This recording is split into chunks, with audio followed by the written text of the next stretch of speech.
So we want to thank everybody for tuning in. My name is Lisa Heiss. I'm one of the nurse practitioners on the adult palliative care inpatient team. And we have assembled a wonderful group of speakers today and moderators just to speak to you guys. This is our second virtual Power of Palliative Care conference. And after the last one, we really realized that there was just such a huge need about talking about how do we care for ourselves during this whole pandemic with COVID. And we decided to really tailor a conference specific to that. So we're so glad that you've joined us. Some of the things we're going to be talking about today is describing some alternate practices that you guys can do with patients and family members to respect their wishes and provide comfort during the end of life. Recognizing sources of COVID fatigue and what that looks like among us healthcare providers, and moral distress. Discussing and learning coping strategies to help us promote our resiliency as now that we're going into this third surge. How can we help take care of ourselves? And becoming familiar with COVID toolboxes and some of the resources that we have that are available to us here at Michigan Medicine. And so we have some specialists that are going to be able to just speak to us and enlighten us on some of the resources. I'm going to share my screen with you guys. And we'll go through quickly. Let me pull it up. So again, welcome to the 2021 Power of Care Conference. We offer nursing CEUs, which you'll receive 4 CEUs for this. And this is also the Power of Palliative Care. Our conferences through professional development of education through Michigan Medicine and in conjunction with the Michigan School of Nursing. Medicine will also receive 4 CEUs, as well as social work. To receive your continuing education, we ask that you will fill out a Google link that will be mailed to you at the end of the conference. The chat function has been disabled, just so you guys are aware. We do have a question and answer feature that you can go ahead and put your questions in, and we will try to answer those questions throughout the webinar. So I'm going to take it off to Karen Harden and Sue Wittemeyer, and there will be opening our first session with the ladies and the speakers and gentlemen today. So hope you guys enjoy the webinar.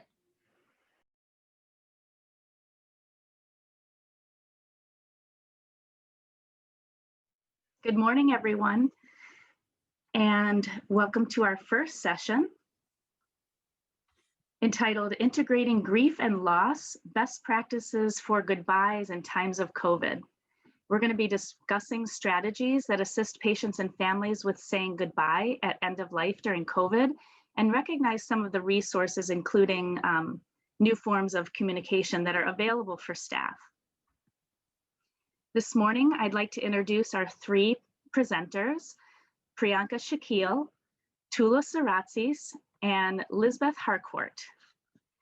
Priyanka is a social worker with the Stepping Stones Pediatric Palliative Care Team.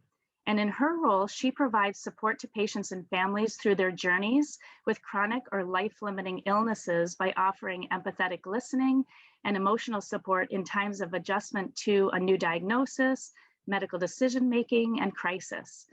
Priyanka has previous experience in inpatient care management and adult transplant. Tula is a bereaved family member. She's a non-medical end-of-life practitioner and advisor volunteer for the Office of Patient Experience. She's committed to end-of-life community education to impact change in how to help others achieve a meaningful final rite of passage. And Lisbeth has been a medical social worker for over 20 years. She's a graduate of the University of Michigan School of Social Work. Her professional interests focus on issues related to end-of-life and post-mortem care and counsel, including institutional quality improvement efforts, bereavement support to families, and assisting staff to recognize the unique aspects of professional grief, as well as promoting opportunities to build cultural humility in healthcare. Currently, Lisbeth is the program manager for the Adult and Medical Examiner Services in the Office of Decedent Affairs here at Michigan Medicine. Okay, Priyanka, would you like to get started? I will stop sharing. All right. Good morning, everyone. And thank you, Karen, for that lovely introduction of all of us. You're welcome. I know that Tula was going to kind of be our person who is sharing her screen and kind of controlling our PowerPoint presentation that we have. So I will let her kind of pull that up as I kind of segue into our presentation today. As Karen said, I'm Priyanka. I'm one of the social workers with the pediatric palliative care team. And I was asked to talk today a little bit about my experiences working with COVID patients, and particularly my time working on the RICU. So I will pause a little bit and let Tula pull up her power. So like I said, when the pandemic first started and the institution created the RICU, it was situated in Mayan. And so even though they were all adult patients, our PEDS palliative care team covered all of the palliative care consults in the RICU. And so we had at that time the experience of working with some of the sickest COVID patients that were at our institution. Back in March, I'm sure everyone remembers just kind of how crazy it was and how unknown and scary things were, and also how strict the visitor restrictions were at the beginning of the pandemic. And so as we were working with these incredibly sick, critically ill patients, and working with them at their families at these patients' end of lives, it was very challenging to help them say goodbye in a way that was meaningful to them, because all of the usual means that we have always helped people try to make meaning of one of their loved ones' death, those were not available because people were not able to come see their loved ones in the hospital. A lot of our work as a consult service, we were not allowed to be, physically in the rooms of these patients. And for the most part, our team was actually virtual and was doing a lot of this work virtually. And so a lot of our work, once we had come to a place where families had decided that they would transition their loved ones to comfort care or pursue a withdrawal of life-sustaining treatment, was coordinating with the staff who were on the RICU. And most of the time it was bedside nursing to kind of help facilitate allowing these folks to say goodbye to their loved ones. There were very few people at that time who were allowed into the rooms of COVID positive patients, bedside nursing being one of them. And so a lot of times what we would do is, from our team's perspective, is touching base with the social workers who were physically in the hospital at that time, who could then coordinate with bedside nursing to set up video phone calls or FaceTime or whatever the family members were wanting to do to try to facilitate saying goodbye. I think one of the things that we found that I think is important to remember, not just in COVID times, but also moving beyond that, is that sometimes family members would want to say goodbye to their patient, to their loved ones, but other times they wouldn't physically want to see them by video. And this is something we've heard pre-pandemic, that seeing my loved one in a bed hooked up to machines and with all of these tubes coming out, that is not something that I want to have as my last images of my, of my father or of my mother. Instead, I would like to have the good memories that I have of them. And those are the things that I want to hold on to. And so particularly during the pandemic, because so much was unknown, we did sometimes kind of hear, I don't know if this is going to be helpful to me to see them by video. We also did hear the flip, and I'll talk a little bit about that later, the flip side of people did want to see their patients, and that was their family members, and that was also something that was challenging. But I think the important takeaway from that is that it is okay, like either option is okay, and it's important to normalize that for family members. One of the things we will say often in palliative care is that when we're helping them think through different paths of care, is that we have known loving families to make either decision. And it's not about which is the right decision or which is the wrong decision, but it's about what's the right decision for you. And sometimes I would have, a daughter or a spouse ask me, is it weird that I don't want to see my loved one? Like, this is the only way I have to connect with them, but is it weird or selfish of me to not want to see them? And I think I tried to mirror some of that same language that we would use in talking about different paths of care to say, I have seen loving families make both decisions. Again, it's not what is right for you or what's wrong for you, but or what's right or wrong, but what's right for you. And so it's important to kind of take the cues from the family members as to what they're comfortable with and normalize that, either option or whatever it is that you are wanting to do, that's okay, because that is what you need to help you through your grief process. Some of the kind of actionable, tangible ways that we were able to help, given the visitor restrictions, was that even though they couldn't physically be present, we would ask if there were things that would bring the patient comfort. So did they have a favorite song or a TV show, or did they like to watch sports that we could have bedside nursing play in the room? Or was prayer something that was really important, because we did have spiritual care available at that time. And some people, would say, our faith has always been so important to us, and we are putting this in the hands of God, but, we can't pray for them. We aren't there to pray for them, and we wish someone could just pray over our father or our mother. And so we had, like I said, spiritual care staff that was on the RICU, and they would, while they were not allowed to go directly into the room, they would be able to stand at bedside and offer that prayer. And if family wanted to participate, we could help coordinate that as well. And again, I kind of wanted to reiterate that a lot of the actionable ways in which we were able to help families say goodbye at the beginning of the pandemic with these very limited visitor restrictions were facilitated by bedside nursing, because there were so few providers who were allowed into the patient rooms at that time.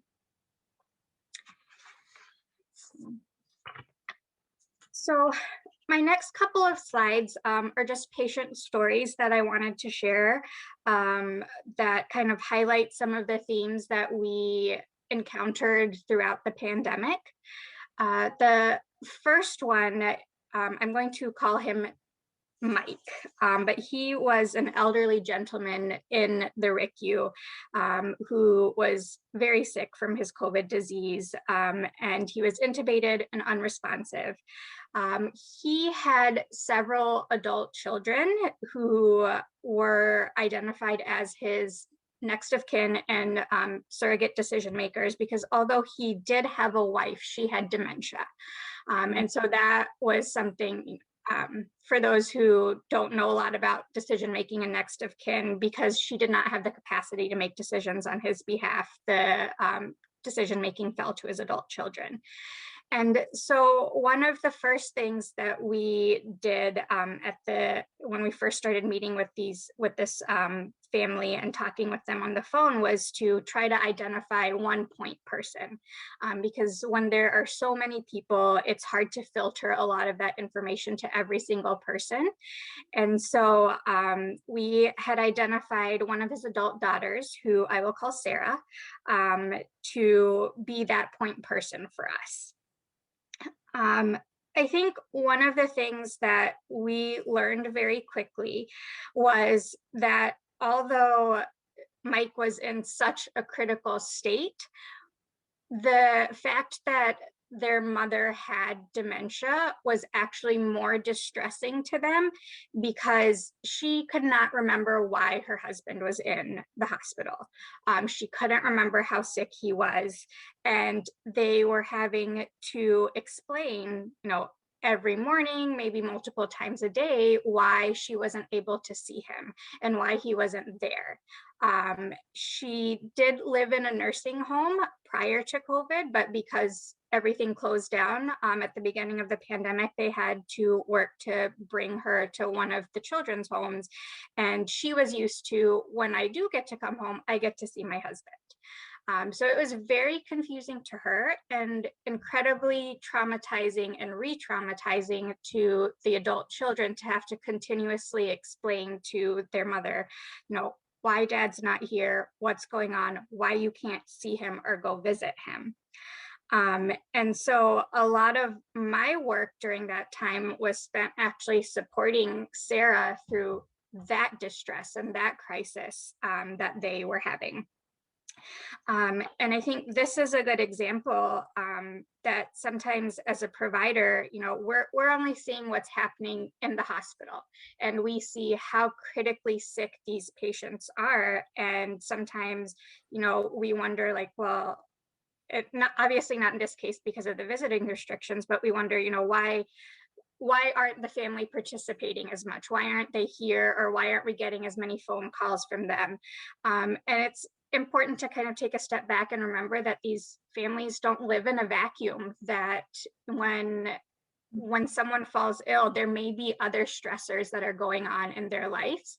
And those may be the things that they feel they have more control over.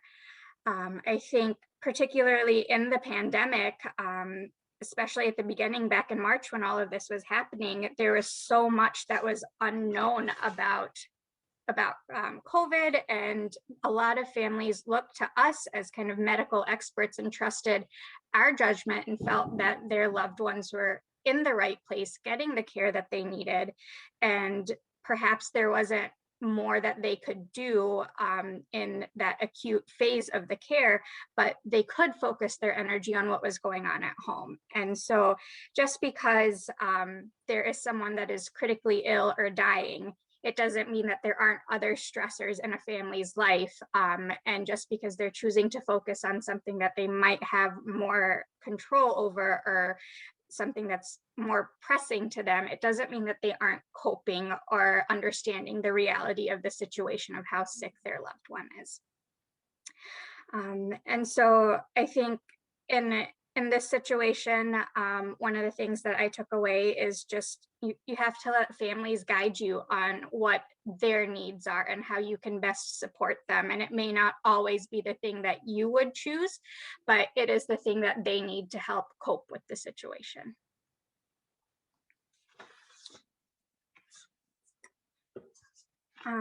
So my next patient, even though he was not on the RICU, he is actually one of our pediatric patients. He's 20 years old that we knew prior to the pandemic starting. But he was COVID positive. And so I think his story highlights a lot of the sentiments and themes that we heard while we were on the RICU. And so, those are things that I think are transferable. So like I said, this patient was 20 years old. I will call him. He has a pretty complex constellation of medical diagnoses. He is very developmentally delayed, and this happened towards, I believe, the end of the summer. So it was after the RICU had closed down, and we were kind of admitting patients who were COVID positive to just our pediatric ICU. He tested positive for COVID, as unfortunately did both of his parents. And because of that, neither parent was initially allowed at bedside, which was very, very distressing, particularly for mom, because she always was constantly with him at bedside for all of his previous admissions. He is not able to verbally communicate, and because of his delay, she was kind of the one who really understood what his needs were and what he was trying to communicate. And so she was always at bedside with him when he was hospitalized to help facilitate his hospitalization and communication. And so she was really worried that, he's not able to communicate for himself. How is he going to tell people what he needs? So the first, few days, that was something that we were supporting mom through. And then eventually, once they tested negative, he was allowed to have one family member at bedside, and that person was not allowed to leave the bedside. So mom came and stayed with John. And during that time, though, dad continued to decline, and he eventually was hospitalized and then became sicker and sicker. They moved him to the ICU. He was intubated. Eventually, they had to put him on ECMO. So he became incredibly ill. I think what was very difficult for everyone involved, as much as we wanted to help with this, it had been determined, because of the visitor restrictions, that mom couldn't travel back and forth between the rooms. John was in Mott and his dad was in UH, and because they were both COVID positive at that time, it just wasn't allowed for her to travel back and forth between the rooms. And they had told her that if you decide to leave John's room to go see your husband, you unfortunately will not be allowed to come back to stay with him. And so, it was heartbreaking. She kept saying to us, I feel like I'm having to choose between my husband and my son, and how am I supposed to make that decision? And it was really, really tough during that time. Eventually, as dad was not making any progress and kind of continued to decline, it became more apparent that we needed to start having some conversations with mom, or that the ICU team for dad needed to start having conversations with mom about transitioning to comfort care, and withdrawing some of the life-sustaining treatment. And so, she was still having a hard time with that, because the same visitor restrictions were still in place, but she kept saying, I just need to touch him and hold his hand. I can't make this decision until I can physically see him, which, is kind of the opposite of what I was talking about earlier, about some families not wanting to see their loved ones. And so I think part of why I wanted to share this story as well is that, again, both of those options are acceptable and normal options to want. In this case, even though it didn't happen until a few months after the RICU, that was something that we did hear with a lot of patients on the RICU, was that, until I can physically see my loved one, it's hard to comprehend the reality of the situation, and how sick someone really is. And so eventually we were able to work with leadership on both sides to allow mom to go see her husband, and they did eventually withdraw care from him, and then he passed away. But I think the overarching thing, and particularly with the RICU patients who unfortunately were not given that opportunity to be able to come and see their loved one, is that it leads to very complicated grieving, and the process after that of kind of adjusting and learning to live with that loss. And I think to that end, I am going to hand this over to Lizbeth, and she's going to talk a little bit about her work working with these families after the death of their loved ones.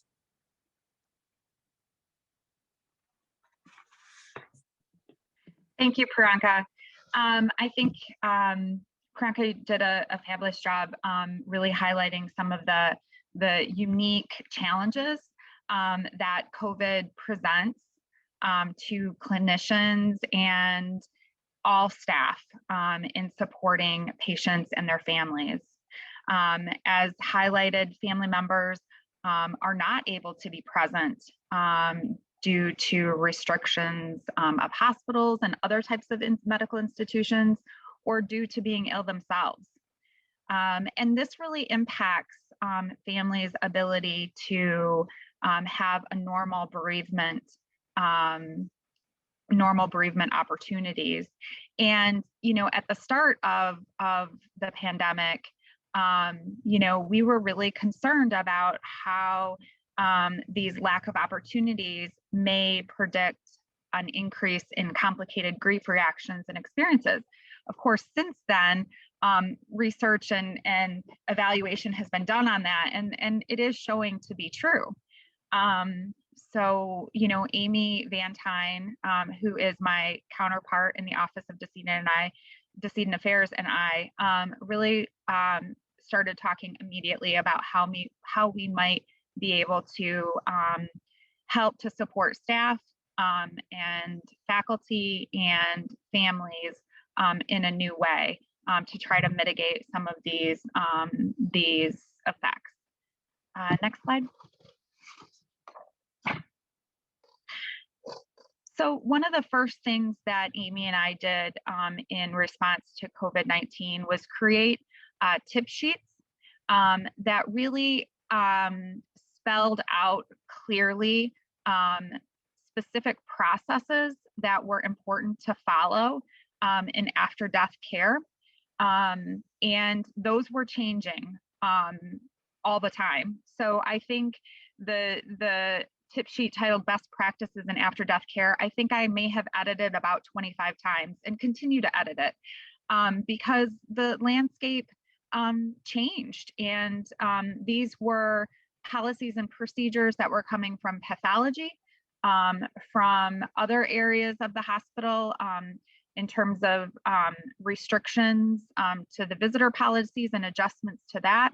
But we really wanted to stay as current as possible so that we were always trying to, you know, get the information out as quickly as possible. So as you can see, this is a list of the policies and tip sheets that were created. You know, one of the things that was really important in all COVID deaths, these deaths needed to be reported to the medical examiner, and that wasn't necessarily intuitive for our staff, for our faculty, that the COVID status needed to be reported on all death paperwork. There was restrictions on patient property that people hadn't considered. It was important to leave it bagged separately from the body bag and not placed inside. We still offered autopsies for COVID positive patients, which was very unique compared to other institutions. They were a bit limited in terms of what our staff in pathology was able to do, but we did still offer autopsies and continue to do so. It was really important to impress upon staff and faculty to talk with families about expediting funeral arrangements, because there was an increase in deaths both in the hospital and in the community, and our morgue staff and space is limited. So it was really important to talk to families about expediting those arrangements. Again, these individuals were not eligible for body donation. And lastly, we wanted to iterate over and over again that it was important to consult social work to support these bereaved families in the best way possible. We partnerships were so important during this time, and we partnered with Megan Thiel in our adult palliative care team to create a tip sheet titled Supporting Families to Say Goodbye. And this document really offered very practical and clinical guidelines, such as, you know, helping families or helping facilitate phone or virtual goodbyes, and how important it was to acknowledge and validate that this was a really unique situation and that there would be impacts on the family's grief. We also included ideas for how you could actually facilitate that conversation with the family. And this is just an attachment from that tip sheet that is a dialogue that you could have back and forth with a family member about how to create this conversation that may seem really unnatural, but practice kind of is a way to you know, to mitigate the unease and the awkwardness. On this slide, we also have the link. There's a link to an actual video that you can watch in terms of this dialogue back and forth. I've also included a direct link to our website, the Office of Decedent Affairs website, that has a lot of, it has all of the that has all of our tip sheets, as well as other resources related to COVID. And then lastly, we noticed that really we needed to do some work about helping families who didn't get to say goodbye. So again, acknowledging and validating their losses, and noting that there may be various or numerous losses that they're dealing with, not only the death of their loved one, but many other things families were grieving at that time. That, you know, this is normal. And, you know, one of the things that I think that I was impressed upon immediately was there was such grief about the loss of expectation about what death is supposed to look like. And, you know, not only their loss to be present, but all of the other things that go along with what a good death is supposed to be. Again, trying to come up with other ways that families could still say goodbye, whether that was through thought or prayer, speaking out loud, or actually writing a letter to the person who had died to say their goodbye. After the death, you know, encouraging families to work with their chosen funeral home, although they could not view at the hospital, but many funeral homes would allow a viewing with the restriction of the body being embalmed first. Of course, that presents economic challenges to families, but really trying to talk through that with them. Other things that we had to suspend at the time was viewings, our viewing program in the Office of Decedent Affairs, and direct releases from the floor. And both of those programs are still suspended at this time. Next slide, please. So alternative funeral arrangements. This was such a huge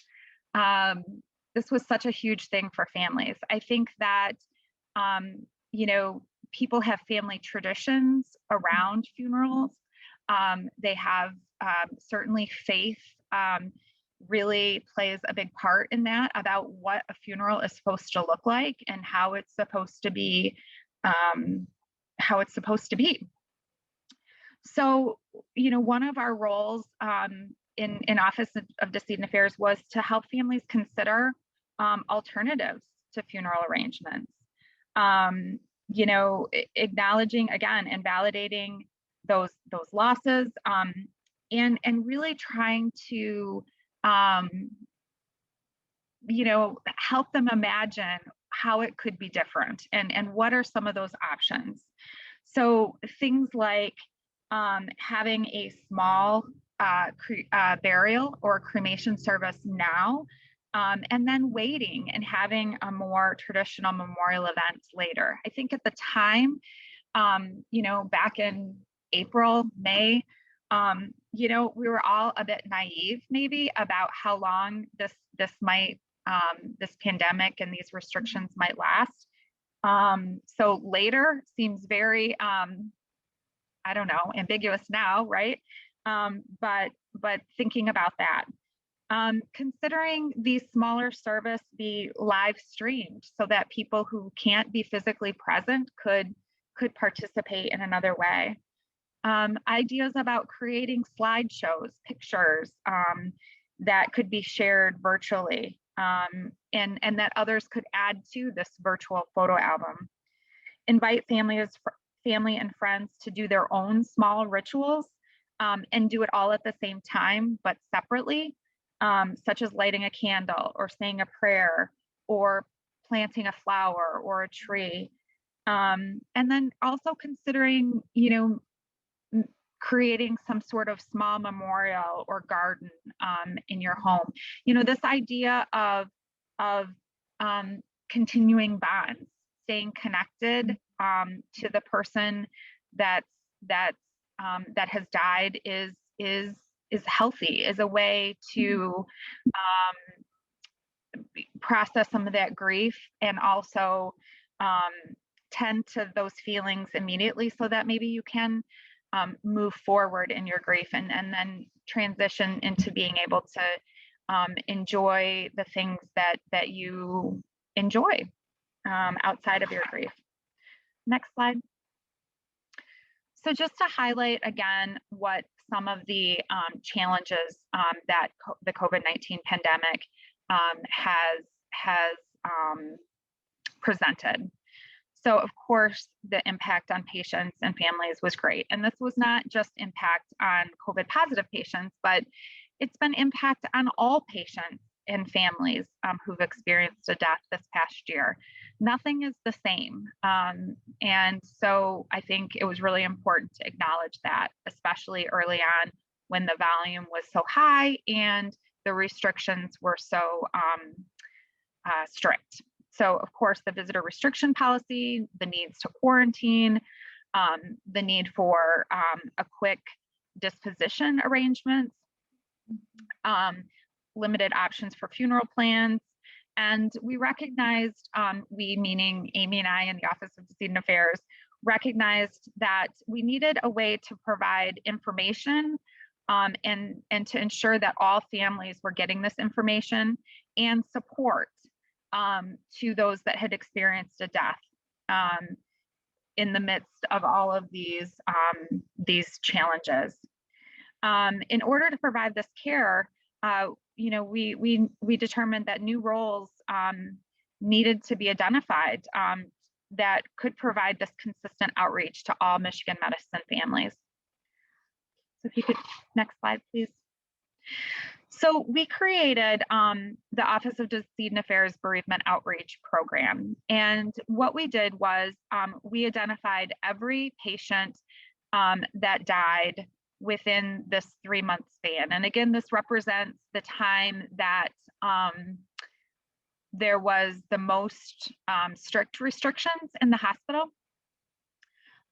We put a call out to all of our social work partners across the institution, and we ended up with 18 volunteers, which was amazing. Amy and I don't think really expected that at the time, but we were so humbled by people's willingness to participate in this program.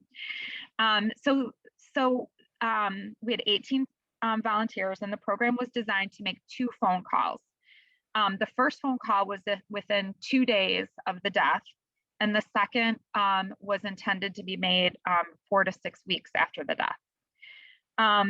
The goal of the first call was to acknowledge feelings, provide that concrete or reinforce that concrete information that the inpatient social workers had provided, but really reinforce it, because as we know, when families are in crisis, they may not hear the information that we give them. So a lot of it was reinforcing that education, encouraging expedited funeral arrangements, and helping families identify their natural supports, because it really was clear that in a time of isolation, many families were unable to really figure out who to go to and how to get the support that they needed. Provided a lot of active empathic listening, while not trying to talk these grievers out of whatever they were feeling.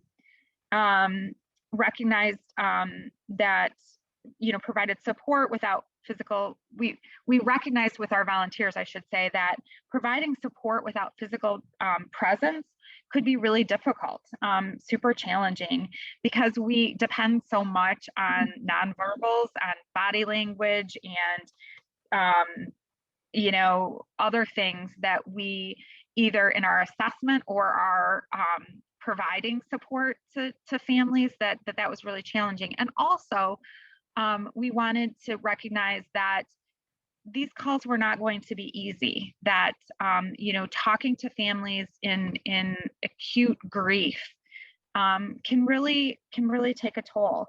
So thinking about how to prepare yourself as a volunteer to make the call. So, you know, prior to the call, sort of doing a brief review of the medical record, taking note of the decedent's name so that you could use it during the conversation with the family member, and just trying to have a ritual to calm yourself before you're making the call.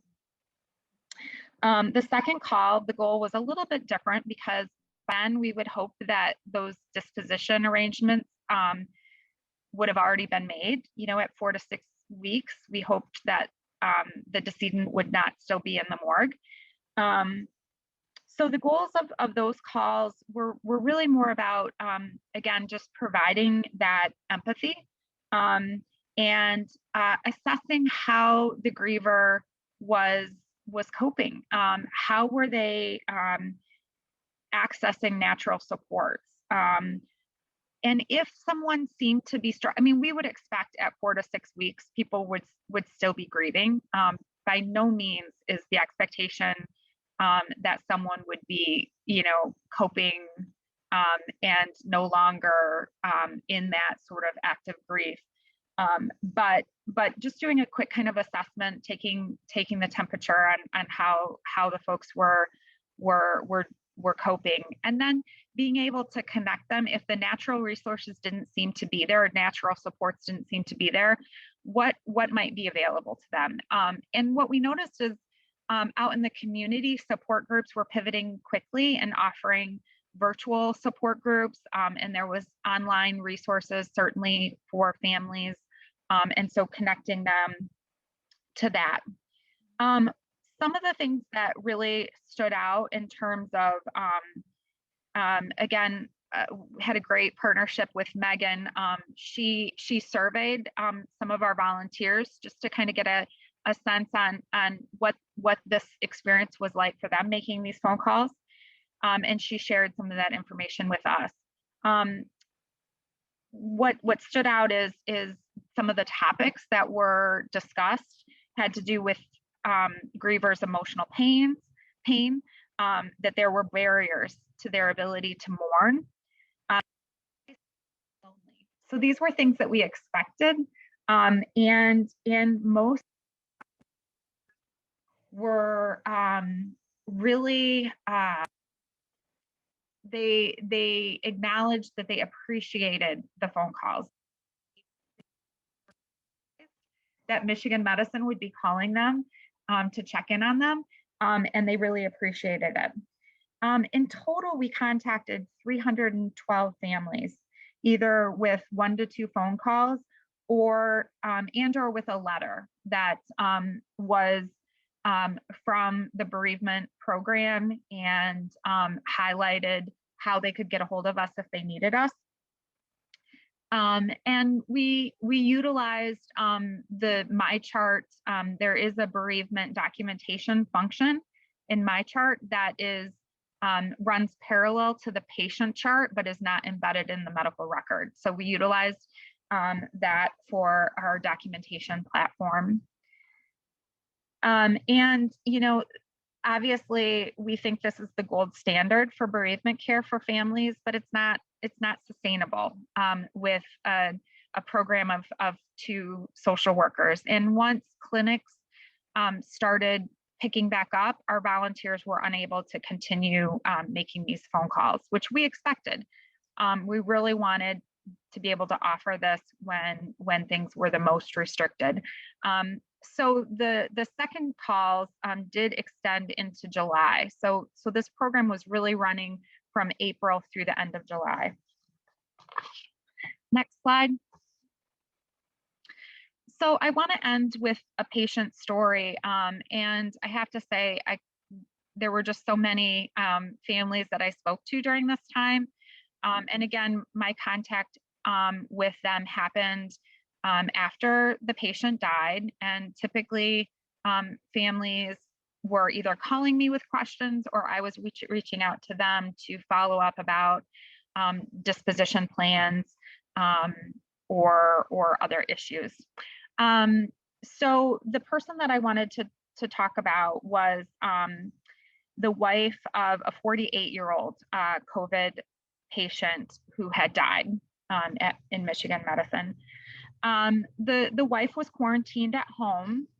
She was unable, of course, to be by his bedside. And when I started talking to her, she quickly shared with me that not only was she unable to be by her husband's bedside, she was also unable to be by her brother's bedside, who had died just the week before. And she, to lose her husband and her brother within a week was unbelievably overwhelming, as you would imagine. The other thing that she was struggling with was her inability to tell her mother, who was also quarantined, and her mother was elderly, in, I don't know, her 80s, I believe, about the deaths in the family, because she didn't feel like she could tell her mom this information over the phone. And she felt a ton of guilt about not being able to be present and to personally care for her loved ones during such a critical time. She was typically the one who took care of everyone, and to not be able to serve that role to these people that were so important to her was just unimaginable. She said that she had been the rock for her family her entire life. And the other thing that she said was she wasn't able to share these feelings with anyone else. Again, because she saw herself as the rock, that she couldn't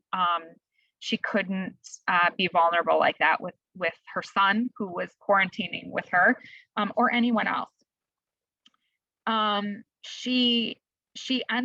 We ended the call.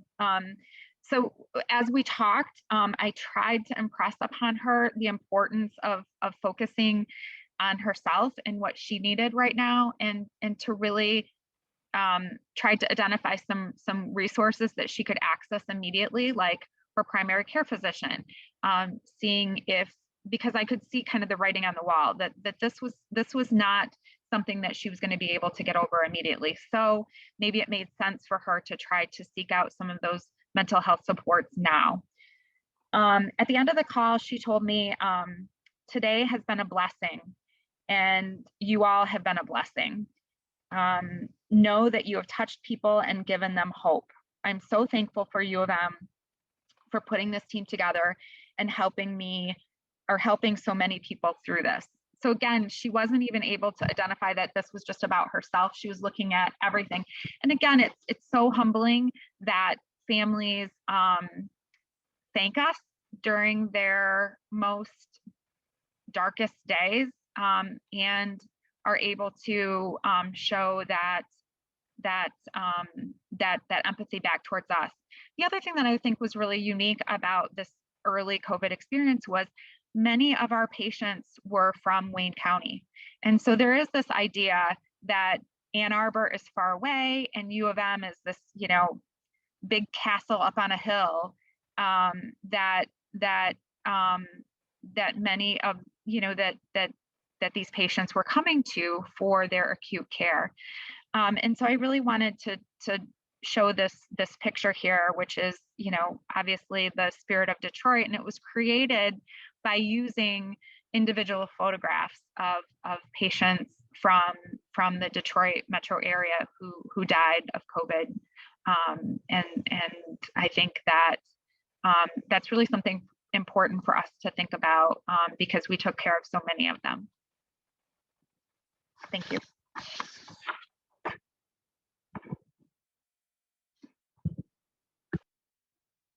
Good morning. It's an honor to be here in this space, sharing in perspective as a non-medical end-of-life practitioner, bereaved family member, and death educator, as we continue talking about serving the dying and their families during this historically traumatic time of COVID. We cannot always find healing in trauma, but we can integrate that grief and loss in this ongoing global crisis that continues to affect us personally and professionally, to affect the palliative and death care continuums, and in particular, protocols, ritual, and cultural change. COVID has shifted the way that we view mortality. Traditionally, people go to the hospital for a cure, they go to be healed, and death is viewed as a failure, as a sense of defeat. My 46-year-old healthy cousin tested positive in October for COVID, was on ECMO by December, and died in January. People die regardless of healthcare status or age. The distress and fear of COVID is different. Taking a look at this idea of death being a failure, my daughter Angelica was born with a metabolic disorder, rare metabolic disorder, and presented at 3 days old with very high ammonia levels. And I knew that she could have died at that time, and it was possible that she wouldn't survive her first year. And with the wonderful care and dedicated professionals and partnering at Michigan Medicine, we were able to nurture her for almost 7 beautiful, full loving years. And so she also made that decision when it was time that curative care was no longer appropriate, and she was admitted into hospice. So her death could have been difficult because of her medical fragility, but it was natural, gentle, and beautiful. We prepared her body at home according to Greek tradition. The viewing was in our living room, and one of the physicians that had cared for her since infancy joined us in the visitation. Consummate professional, wonderful human being, was distressed, looked down and said, "We did everything that we could." And in that moment, there was a vulnerable connection. We were sharing in grief. And so that fear of failure and that sense of defeat possibly could be grief. So the public took notice of healthcare professionals' humanity and humility, risking themselves and loved ones to serve the sick and the dying with science, dignity, and compassion. That vulnerability connects us. It validates our end-of-life needs.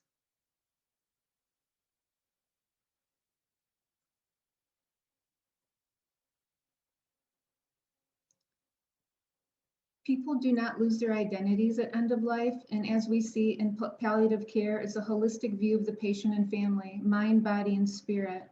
And the pandemic showed us how much we rely on personal and professional support structures to help the dying. So as we've heard in the stories that Priyanka and Lisbeth shared, it's not business as usual. There are so many restrictions and limited resources that continue to be fluid in this unfolding crisis. And so part of that moral distress comes partly from this understanding that those changes weigh heavily on the consciousness of healthcare professionals. But this is what we can always do.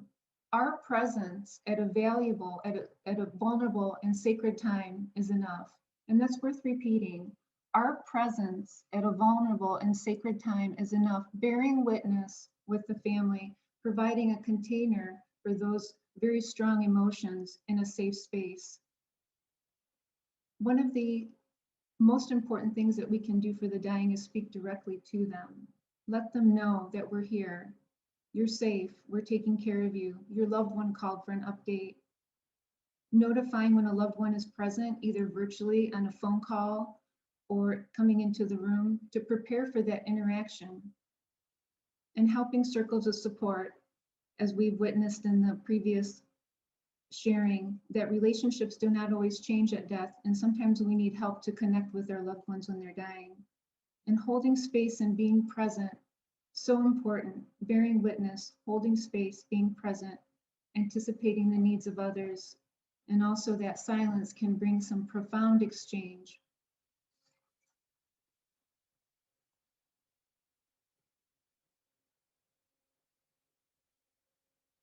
So in this concept of community death care, it really isn't an approach or a model, it's a way of being. And it recognizes family, loved ones, community are essential support structures that fosters the solutions and creativity, especially in this time of COVID, as we have to navigate the changes in ritual and how we grieve.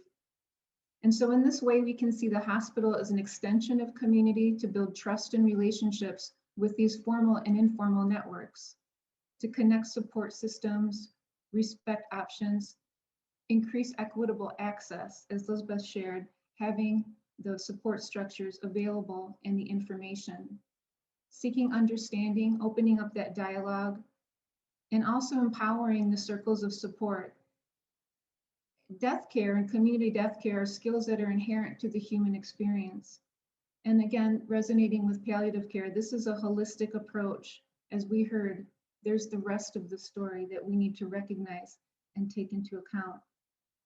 So this promotes social change, this idea of community death care and returning to connecting with others outside of formal networks ensures that people get support the way that they need it. And that's also resonating with social justice. All healthcare staff is in a prime position to help coordinate existing support. So one of the first things that we do at end of life and after death care is to identify the person or the people in charge. Is it a chosen family member, a designated power of attorney, an ex-partner that has showed up to help at end of life, an estranged relative that might not have a strong relationship with the dying loved one? And so the decision-making dynamic may change in crisis as well, as we've heard. Recognizing the manifestations of grief and shock, anger, detachment, fear, confusion, humor.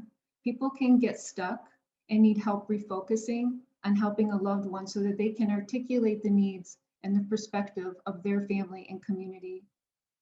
Of course, notifying spiritual advisors. Are there particular rituals that we can modify and show that we are supporting in the best way that we can, even if a spiritual leader cannot be present at bedside? And as Lisbeth mentioned, the ideas of vigil assistance with technology and no technology, it can be as simple as setting up an altar in the home with a picture of a loved one, a candle, and a favorite object or something that represents the person who's dying. And so one of the things that we can do in community death care is also provide guidance for next steps and to recognize which next steps are important. Is it addressing the emotional needs before talking about the disposition so that they are connected to what's important? Helping to reframe the experience, telling story. And as we heard the stories that Lisbeth and Priyanka shared, that's so important for families, just to tell their story from start to finish and to know that they did the best that they can and they made decisions that were true to them. Also considering presenting opportunities for legacy artifacts. People might not know to ask for hair clippings, perhaps post-mortem pictures, a plaster cast of a hand or a face. And also considering these ideas of community resources relevant to beliefs and practices of the loved ones. I was called to serve a family in the summertime as an end-of-life doula. They had a sudden death of their infant. And in that moment, I knew that I did not know exactly what their experience was like. And even myself as a bereaved parent, I could understand. And going into the sacred space of the sacred fire, they were of Native American tradition and spirituality. I was saged upon entering into the yard, and Mom was staying in a tent for 4 days. So Mom was in the tent, I came into the yard, was saged, welcomed in, sat by the sacred fire, and just waited and looked around and saw the community at work. Neighbors, friends, family members had been up all night bringing food, sitting vigil, sharing in that grief with Mom, and just being there, holding space, being present and bearing witness. And when Mom came out of the tent, she didn't speak to me directly, and just taking cues from her, I sat quietly and listened, and she told her story to a friend. And then when Mom was ready, we were able to interact and talk about a possible home funeral that was planned. But really what was most important in those next steps was talking about how to take care of the spirit of her daughter. And that was concerning her the most. And that's where she was stuck. She wanted to know how to nurture that legacy. And we did have the home funeral. And again, neighbors, family members, loved ones came together and was able to have the baby outside. We had the bassinet set up, and the procession was just absolutely beautiful. And the ritual was true to how they needed to honor their child, even in times of COVID, People social distanced, people wore masks, there was hand sanitizer everywhere, and we were able to honor that, getting what they need out of this meaningful final rite of passage.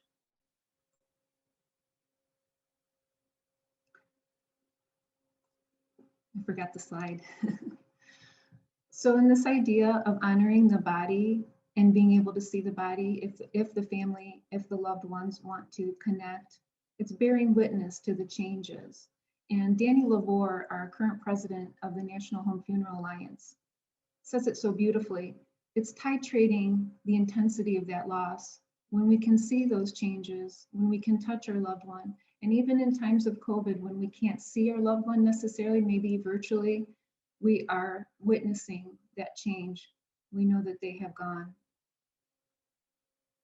At the beginning of the pandemic, when there was the initial surge, I spoke with a family whose loved one died on the Western Easter Sunday.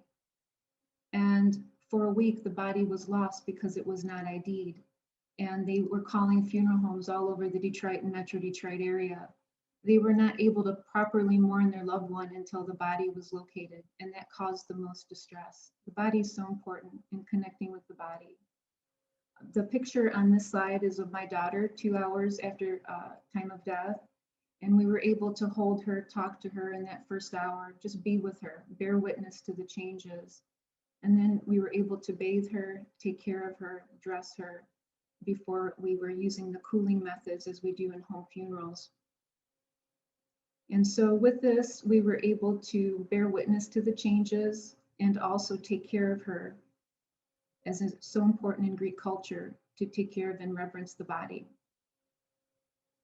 If you're interested in more information on home funerals and reverencing the body after death, the NHFA has wonderful links and information for this. And also there's an article about our story and this work if you're interested in more information. And so seeing the body during this time of COVID is still possible. It is standard practice now when I meet with families. I met with a family a couple weeks ago where they wanted to have a home funeral, but the loved ones are out of state. They may not be able to make it in.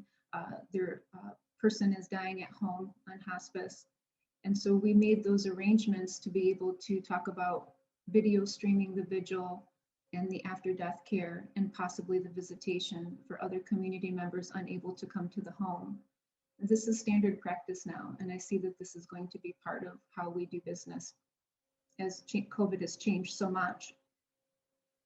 This idea of advocacy versus activism for after death care is so important for us to pause and think about for a moment. Advocacy is working within the network of what we already have available. But activism is opening up those pathways. It's education, it's increasing awareness of options when we have them and where we have them. My uncle died in December 2019, and I wanted to help take care of the body. He was in a short stay hospice unit. His wife was the person in charge, my aunt, and I was given permission to stay and watch the body, but it was really very difficult because we had to negotiate for my presence to be there. There was no policy in place, no understanding.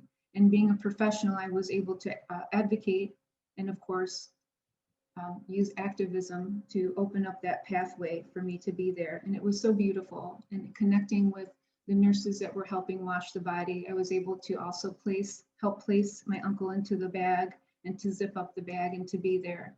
And I was given permission to sit vigil until transport came. And when transport arrived, there was a little bit of a shock because I had to say that I'm the niece's decedent. There was a little bit of a double take because there was a living soul in the room. But it was such a meaningful exchange. That's how home funerals are. That's how being with your loved one and creating memories are important. And being open to accepting different cultural practices and beliefs. I met with a family recently who are practicing Buddhists, and one of the most distressing thoughts for them is the body being touched should their loved one die in the hospital or facility. And there are protocols in Buddhism that prohibit touching the body especially the crown of the head, so that the soul can gently leave. So as we continue with this pandemic, and even in non-pandemic times, we're showing up and serving. And it can be so difficult and so frustrating at times when we cannot connect with how to be there for people, when we are not fully cognizant of how we are and where we're at in our grief journey. So showing up and serving, Joan Halifax says this so beautifully, coming in with a strong back and soft front.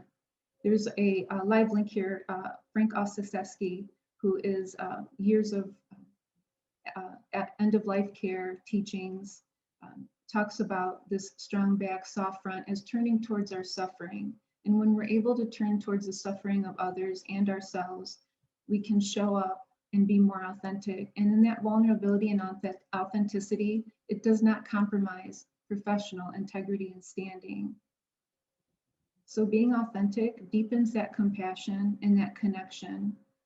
When my cousin died, his wife had called, and before he died, his wife had called and talked to a resident. This is in a different healthcare system, and she had seen on the electronic chart that he was going to receive some tests and labs were ordered, and she knew that something was changing. And when she spoke with the resident said that everything was fine, and that was very distressing to her.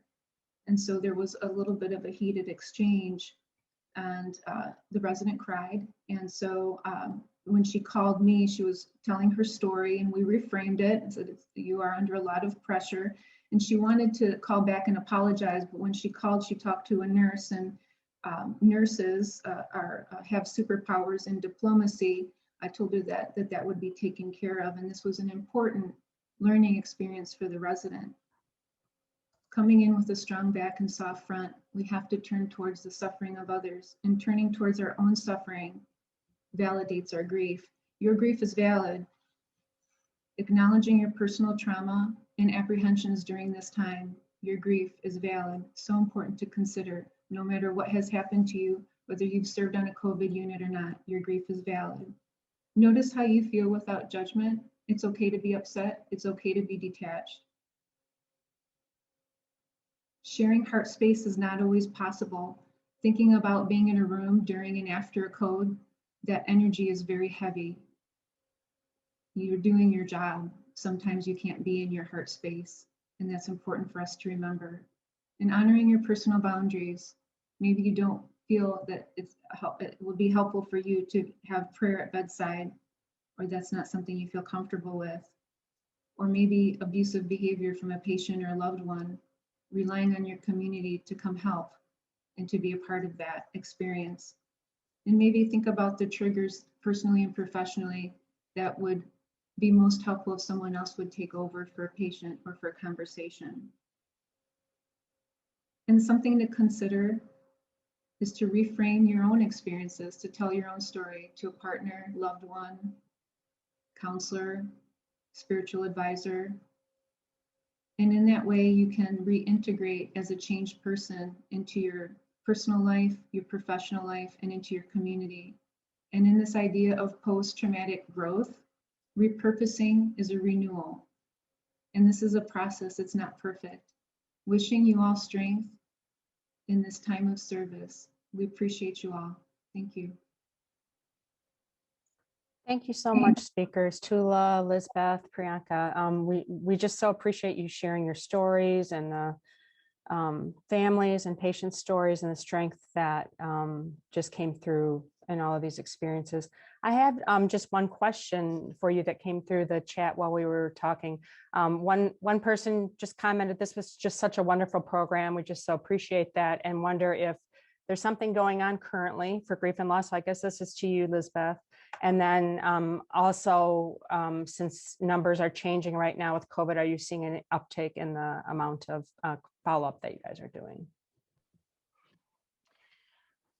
So yes, grief awareness, honoring life and loss, grief awareness for faculty and staff has been an initiative since 2013, really to acknowledge that in normal times, we as employees of Michigan Medicine work in a high mortality environment. And it's really important to just acknowledge that, because the institution really doesn't like to, put a spotlight on that particular fact. But we know that working in a high mortality environment does have an impact on staff and faculty, that professional dealing with deaths professionally are very different than dealing with personal loss.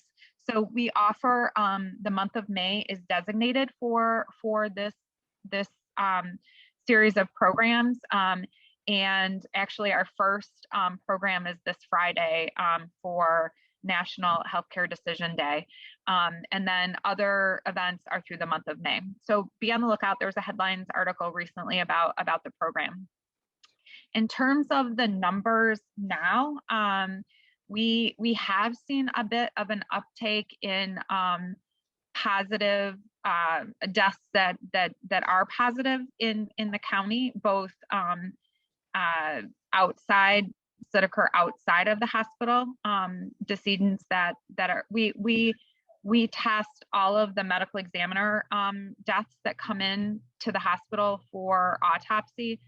We do check their COVID status because obviously that makes a determination about whether or not a full or limited autopsy will be completed. So we have seen an uptick in that. We're not currently doing a bereavement we're not because again we don't have the staffing to continue that program. So yeah, we are right now. Great. Thank you so much. I mean, if there's we have to move on, I think, to our next session, but if there's questions, we can maybe address those later on. Just send those into the chat and we'll go through. So thank you so much, speakers.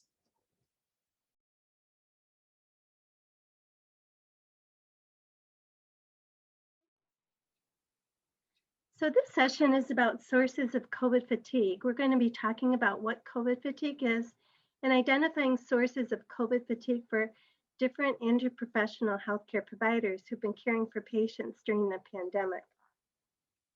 We will be having a panel discussion, and our facilitator for this discussion is Dr. Deanna Saul. She is an associate professor of internal medicine and pediatrics and a hospice and palliative care specialist. Dr. Saul is currently the medical director for the Michigan Medicine Inpatient Palliative Care Beds and is the education lead for the Stepping Stones Pediatric Palliative Care Service in CS Mott Children's Hospital. Our panelists include Sarah Licata, social worker. She has been a social worker at Michigan Medicine since 2015, where she currently is working on the adult palliative care team. She recently received certification as an advanced palliative hospice social worker. We have Rick Eakin, respiratory therapist, who is a clinical specialist in respiratory therapy for the Department of Critical Care Services. He has worked at Michigan Medicine for over 30 years. We have Michelle Davis, registered nurse, who's the educational nurse coordinator for the Pediatric Intensive Care Unit at Mott Children's Hospital. She has worked at Michigan Medicine for over 26 years and been in her role for the last 3. And then finally, we have Emily Heiss. She's a nurse practitioner in family medicine and emergency and is the lead nurse practitioner for the Michigan Medicine Ambulatory Diagnostic and Treatment Unit. We would encourage you to please put your questions for the panelists in the question and answer during the discussion. So thank you, and I'm going to turn it over to Dr. Saul. Thank you, everyone. I think it might be helpful if we can start with a little personal introduction by each panelist, just sharing typically what your clinical role is like and how that has changed over the last year during the pandemic. So for me personally, I work both as a hospitalist, so being the primary doctor taking care of both kids and adults in the hospital, as well as a palliative care physician who works in a part of both the pediatric and the adult teams. But during the pandemic, my roles looked a little different. in the initial surge, I was spending a lot of time working with adults in that hospitalist role, given that we needed more bodies doing that care. So I spent time in the RICU, and then once we expanded past the RICU, taking care of a lot of patients with COVID on the floor.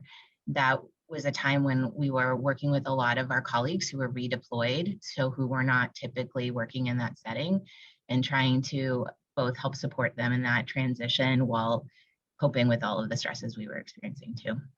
And then since then, I have been able to spend more of my time with palliative care.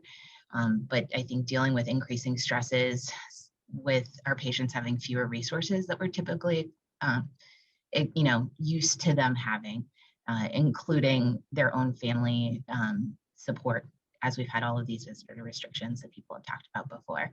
So kind of the roles have ebbed and flowed throughout my time in the past year. Next, maybe Rick, do you mind sharing what your role is typically like and how that's changed? So I work up in the medical ICU CCMU, and it's kind of liaison between medical staff and respiratory nursing and respiratory. A lot of education and kind of a resource for the other staff therapist. So do get to talk to families when they're here. It's been a long time since, now we're back to not having them in the room, but it was very difficult to see the families and the patients missing each other. And so just trying to figure out ways to get them to communicate and to bridge that chasm has been a challenge for anybody that's in the unit, nursing, physician, RT, whoever it may be. And it's also brought a lot of stress to the individuals that are practicing there. So it's been a challenge. Thanks, Rick. How about Sarah? Good morning. My name is Sarah. I've been working on the adult palliative care consult service. I'm covering the adult palliative care, our 2 beds. And since the start of the pandemic, my role has remained largely the same in terms of I've been in the hospital since the start of the pandemic. We haven't moved to kind of virtual care. So still seeing patients in the hospital. I echo what Rick and Dr. Saul have been saying about the nature of how we're communicating has been changing a lot, especially given all the visitor restrictions. And actually a lot of my thoughts recently about COVID fatigue has related to that too, about how communication and connection, ability to connect with patients and their families in person especially has changed, and I think has caused a lot of ripple effects to coping and also the grief process too. Thanks, Sarah. Emily? Good morning, I'm Emily Heist. I'm a nurse practitioner in the ambulatory diagnostic and treatment unit, which is an alternative to the ER for stable patients. And at the beginning of the pandemic, we had 4 locations. And when there was the first major shutdown, we went entirely virtual except for 1 main location.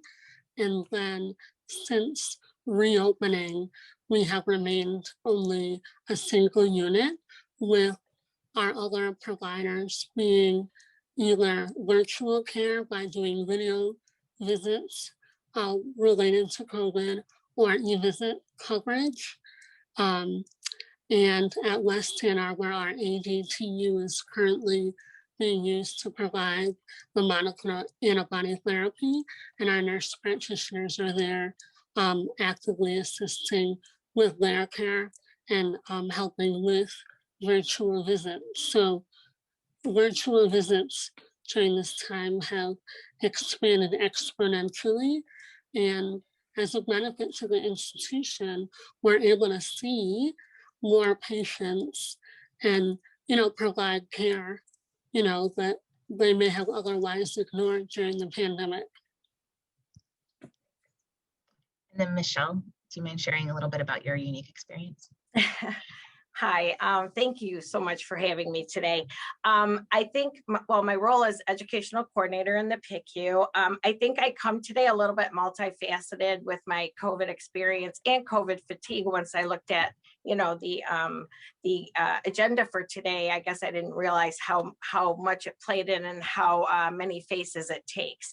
I personally went from being a coworker to being cared for by my coworkers. I was diagnosed with COVID in April of 2020 after having the blessing of working from home. I never left my house until my mother entered hospice care, and I did go see her for the first time because we weren't allowed to see her prior. At that time, they allowed one person. So of course I went, I was her caretaker.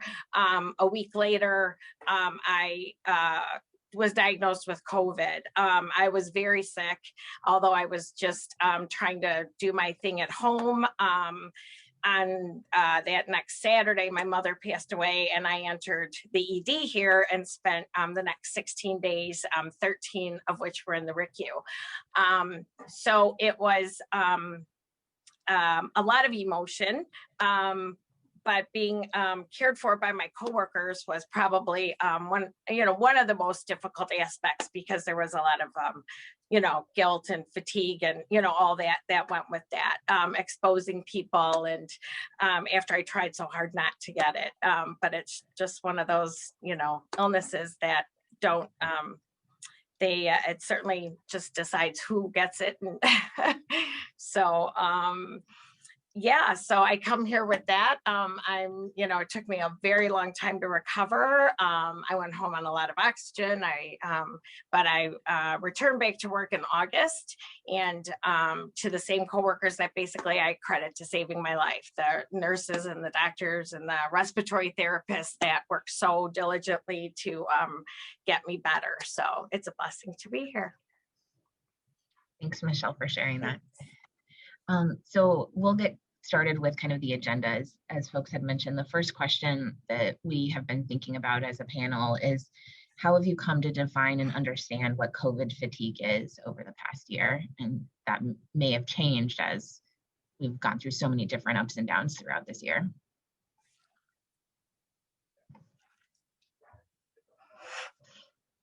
Anyone can start. Okay, I'll go in. So you definitely have seen it I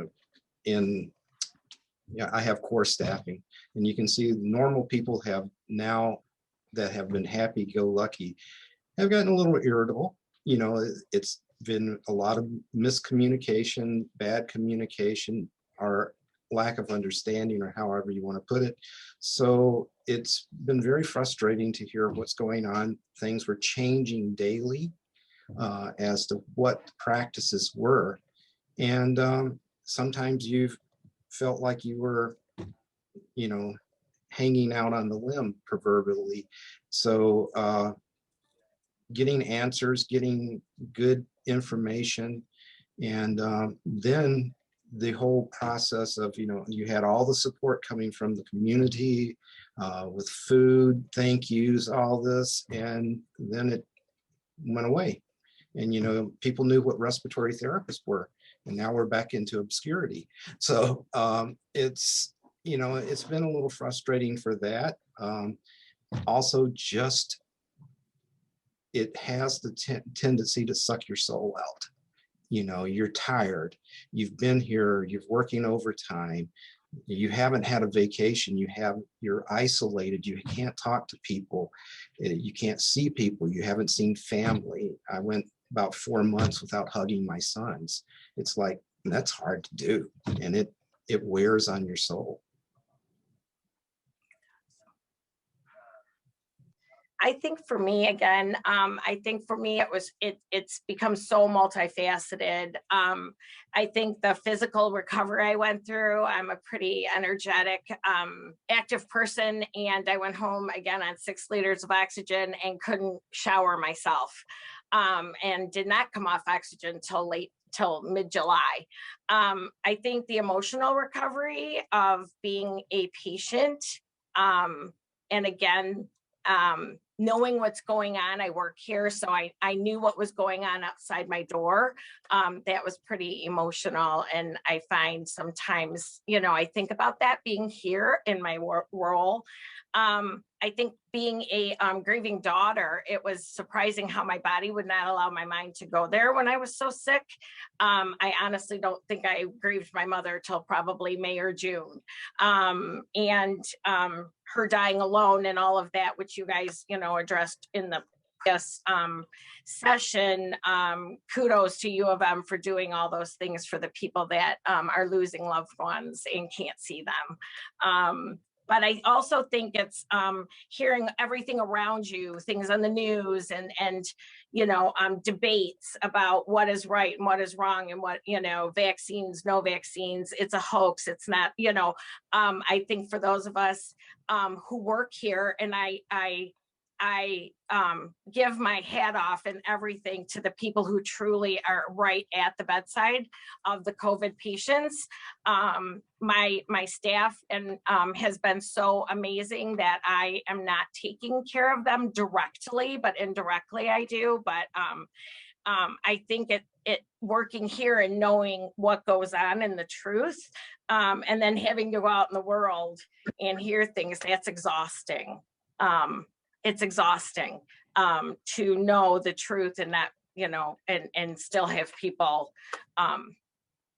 not accepting it, I guess. So those are some of the things, And I think it's one thing when you see those people's, hear those voices on television or on social media, but I think a lot of us are also experiencing that within our own communities, within our own families. And then the pressure of feeling like I'm the bad guy, who is trying to say, no, it doesn't make sense for us to get together with Nana at Christmas, who's got COPD, and trying to deal with all of those emotions at a time when you really don't have a lot of reserve, because this has been months and months and months. I'll just hop in here. Over the weekend, I did 3 days in a row of video visits and e-visits. And one day was 12 hours and it was full the whole day.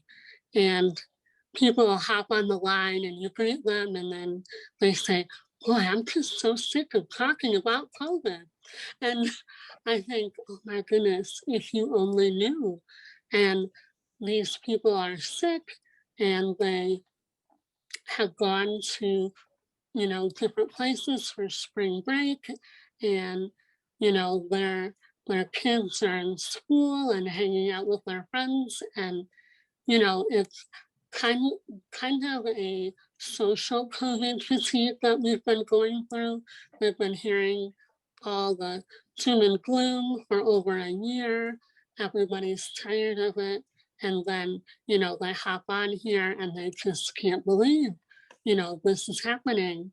And so I think the fatigue runs so deeply within staff who are faced with this day to day that we kind of become numb to it. The group of NPs and PAs who do the video visits are, we regularly are in texting contact, to support one another and, blow off steam and such. And that collegial support has become invaluable to those of us who do this day in and day out. And, we want to be empathetic and supportive to our patients, but at the same time, trying to educate them and remind them, for the next 14 days, you're going to have to stay home and, you have other people at home, you have grandma living down the hall, you'll have to find alternate ways of, working together. So I think from the virtual care side, we are all feeling it as well.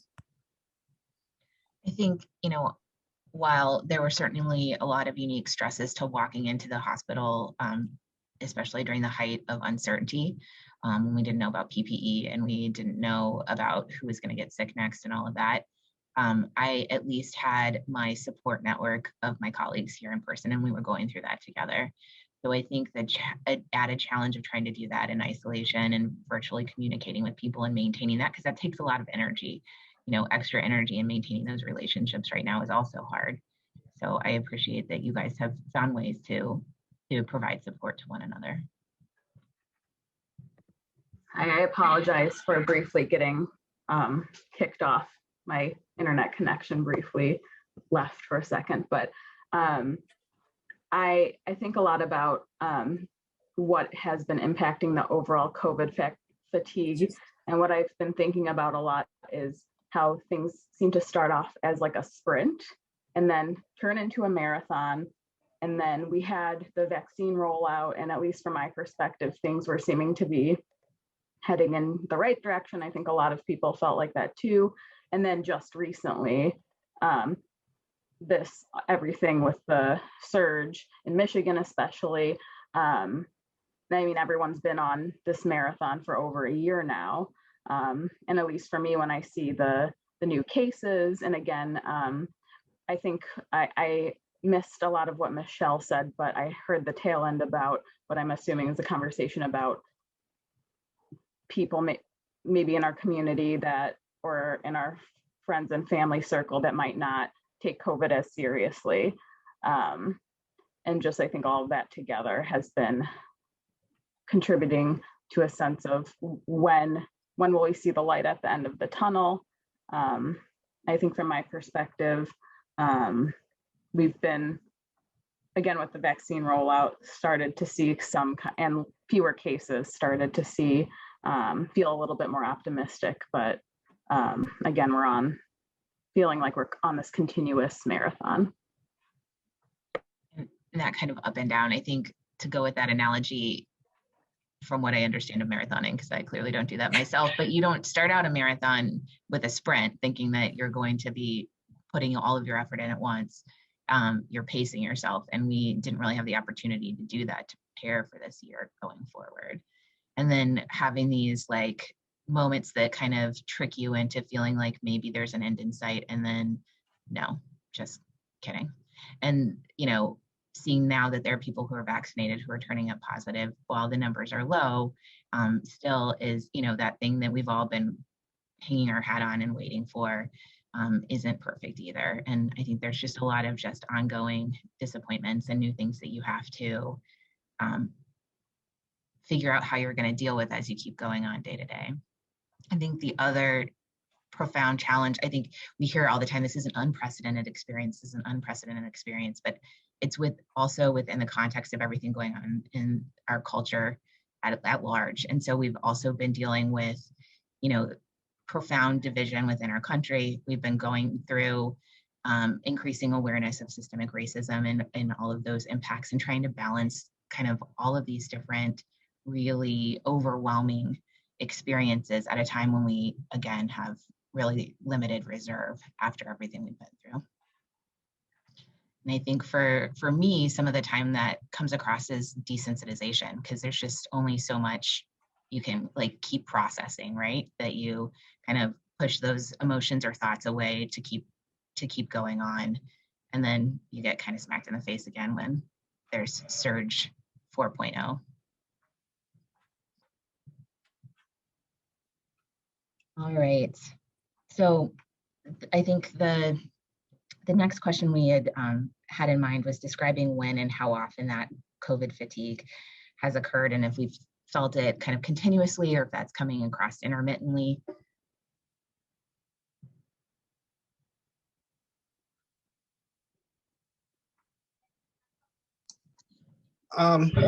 It's been a continuous level, and then you have periods of increased fatigue and frustration. Sometimes it takes listening to someone on the TV or somebody saying it's a hoax, there's nothing happening, and you want to reach through and literally strangle them, and then you go have a cocktail instead. And we all have our coping mechanisms for this. Some of them are better than others. Probably the cocktail is not the best. But you have to have, as the other panelists here said, we've had our coworkers as our sounding board and our ability to talk and share what we're feeling. And, you will hear something, everybody's got the one crazy aunt or uncle that, no, I'm not going to get the vaccine. It's going to change my DNA or something. And you just, you're just baffled. Where did they come up with that? But there's enough conspiracy theories out there. And those are the things that really, just grate on you, is the bad information out there and the fact that so many people are willing to embrace it. And so that brings frustration, at least in me.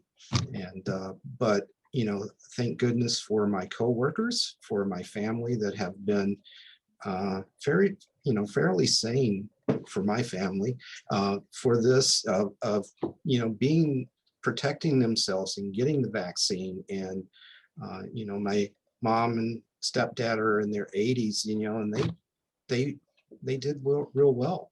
And the people that are around them were bringing them groceries and everything. So people pitched in, and that was the saving grace there.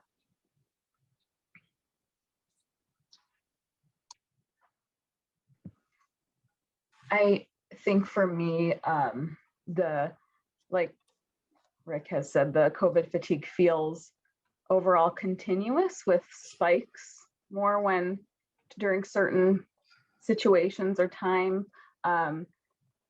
Initially, when things were less known, from a personal standpoint, so my mom is a public school teacher, is a kindergarten teacher, and there's a lot of unknowns just at that point, and a lot of worries.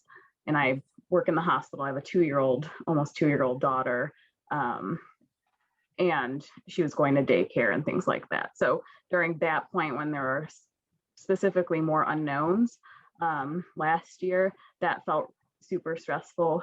And what was I bringing home from work, things like that. Then as time went on, fortunately, the daycare that my daughter goes to has been like really careful, cautious, and I think the head of the daycare was working with Governor Whitmer on some policies and things like that. And when the vaccine started to roll out, it felt there's always that background stress, especially kind of just coming into work, but things felt a little bit more manageable. One of the things that I have been keeping in mind for this panel is to talk about how the understandable visitor restrictions for safety have been impacting, feel like, overall patient care, and again, the grief experience, bereavement experience. When those visitor restrictions were lifted temporarily, could definitely tell that there was a difference in patient family coping. And then when the visitor restrictions understandably got stricter again, that fatigue felt more intense, I guess, for lack of a better word. So I think it's been, again, an up and down with an underlying kind of continuous fatigue. I think, part of what we do in palliative care is walk through that journey of uncertainty with our patients and their families. And I think it's even more challenging to do that when you're living in a constant state of that uncertainty yourself. One of the things that I feel like sometimes gets lost, because we talk so much about the impact on what this experience has been like for folks with COVID, understandably, and for their families, but what it's been like for our patients who don't have COVID, but whose care has been significantly impacted because of the pandemic. And, at the beginning, when things started to open up a little bit more, people were coming back after having treatments that have been interrupted for months, or who've just been terrified to come to the hospital and don't come until hours into their MI. And then we're dealing with more complications from that. The family members who don't know what to do and are all very understandably upset, and they're angry at the fact that they can't see their loved ones either, and haven't been able to for extended periods of time. I've had multiple family members who in the last recent months, whose my patients have been living in nursing facilities that entire time, who made decisions about transitioning to hospice because it allowed their family to finally see them after a year. And that has never been a part of people's end of life choices before, because we take that all for granted.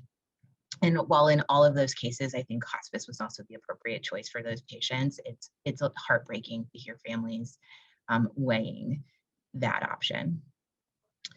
I think it's also hard because there's a lot of variability about how people are instituting the visitor restrictions based on units. And so we have patients who are constantly coming to us asking to advocate for being able for their specific circumstance to have more people. And then, knowing that nursing leadership on those units' hands are tied to so many people feeling like this is obviously not what they would want for the patients and the families that they're caring for, but having to, again, be that bad guy is also physically exhausting and emotionally exhausting. I agree with all of you. I think, I think it's been continuous, but it's ebbed and flowed. I know in our unit in the PICU, we've seen more COVID patients in the last, probably 4 or 5 months than we did with the initial surge by far. And so besides a lot of our staff who have, floated to different units, the RICU and our staff that cares, and just seeing, the struggle that they go through with the visitation, having, one parent that has to stay in the room, and just the fatigue it takes on our staff coming in and doing this day in and day out, all the staff, in all the units, respiratory, and again, whether it's COVID patients or not, I think everybody's just reached a level of fatigue, and I think it's constant. But I think there's situations where, I think it's brought out more than others, on a personal level and a professional level. I think Rick alluded to some of the different styles of coping that we've all employed during this, but what are other ways that you guys have physically experienced this fatigue or emotionally experienced it, and how have you been trying to handle that?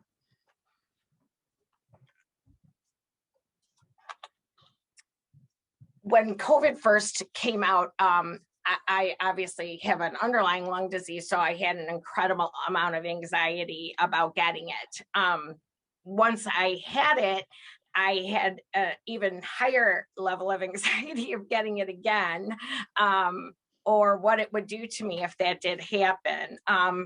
So personally, I've had to struggle with a very high level of anxiety of the possibility, because I really don't know. I questioned whether I was going to survive the first time, and I really don't know if I could survive it a second time. Physically.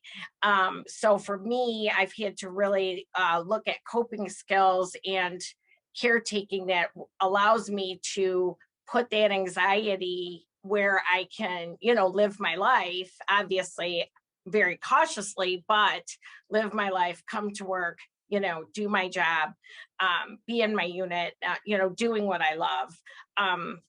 So I think emotionally, for me, how, my mother's death, how that looked, she was alone, we couldn't be with her. So there, so emotionally, I think it's taken a huge toll. And I think I've had to put a lot of effort and energy into putting it in a place where I can, move forward.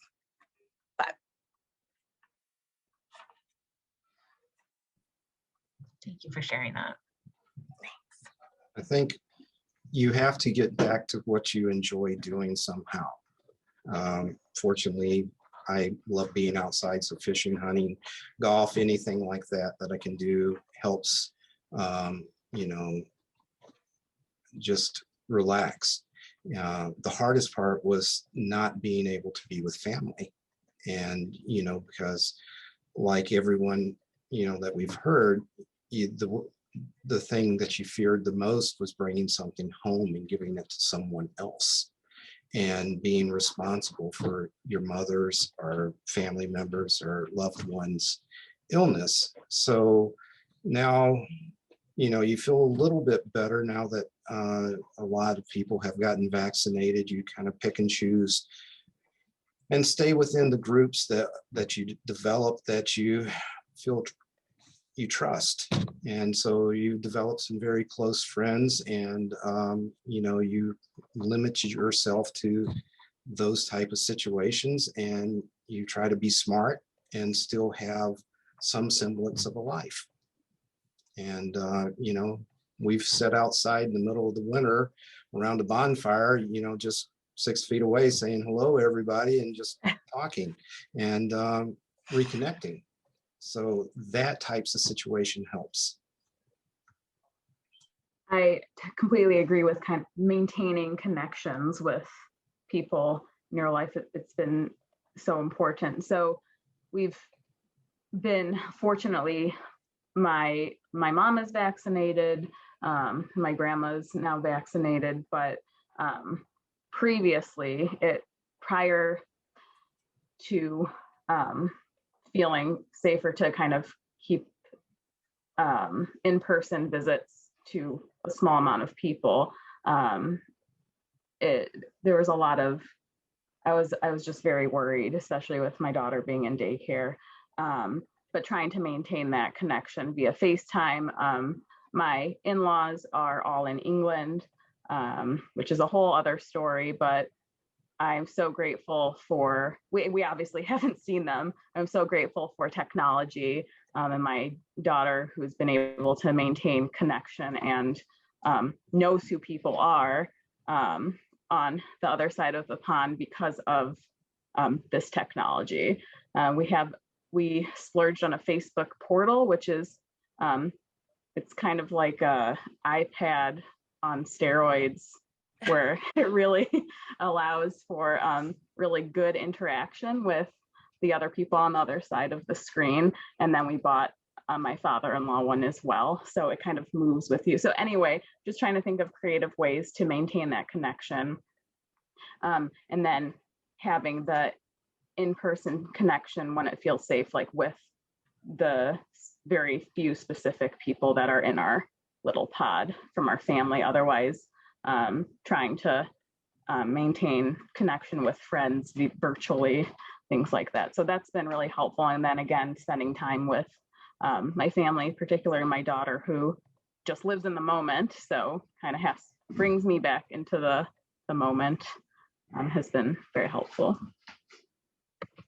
Thanks for pointing out a lot of those kind of bright spots to this. I think that's been an important way for me to cope, is to try and look for those, what I think of as like legacies of COVID, that are the bright spots that we've come out with. And so that's been, this advancement in how we can talk, connect with people virtually. That has been huge, and actually opened up ways of connecting with people who are far away and bringing them to be a part of what's going on that wouldn't have been possible otherwise previously.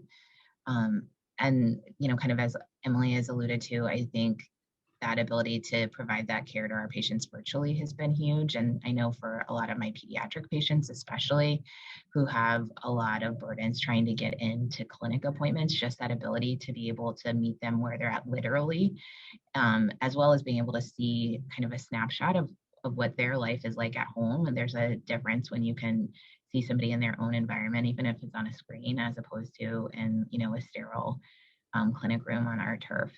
And so I think none of those things would be at the place that they're at currently if we hadn't had this push to do them. So finding those moments of brightness and meaning has been really helpful for me.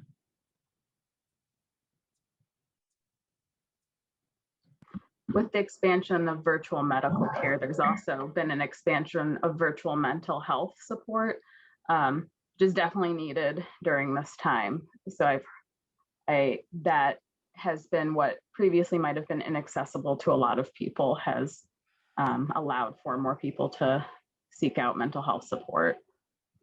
That's a great point. So I think we've kind of alluded to this throughout, but the last kind of topic we wanted to cover in the next couple of minutes is how you feel that this COVID fatigue is impacting your ability to provide care to patients.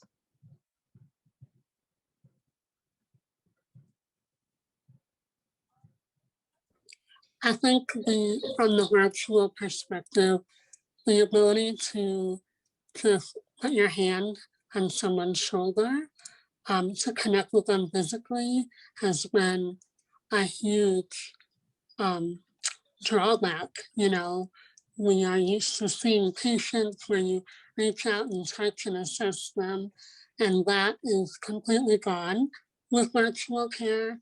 And even with in-hospital care, you know, you're calling your patients from the hallway and such. So, you know, that is a big, you know, issue.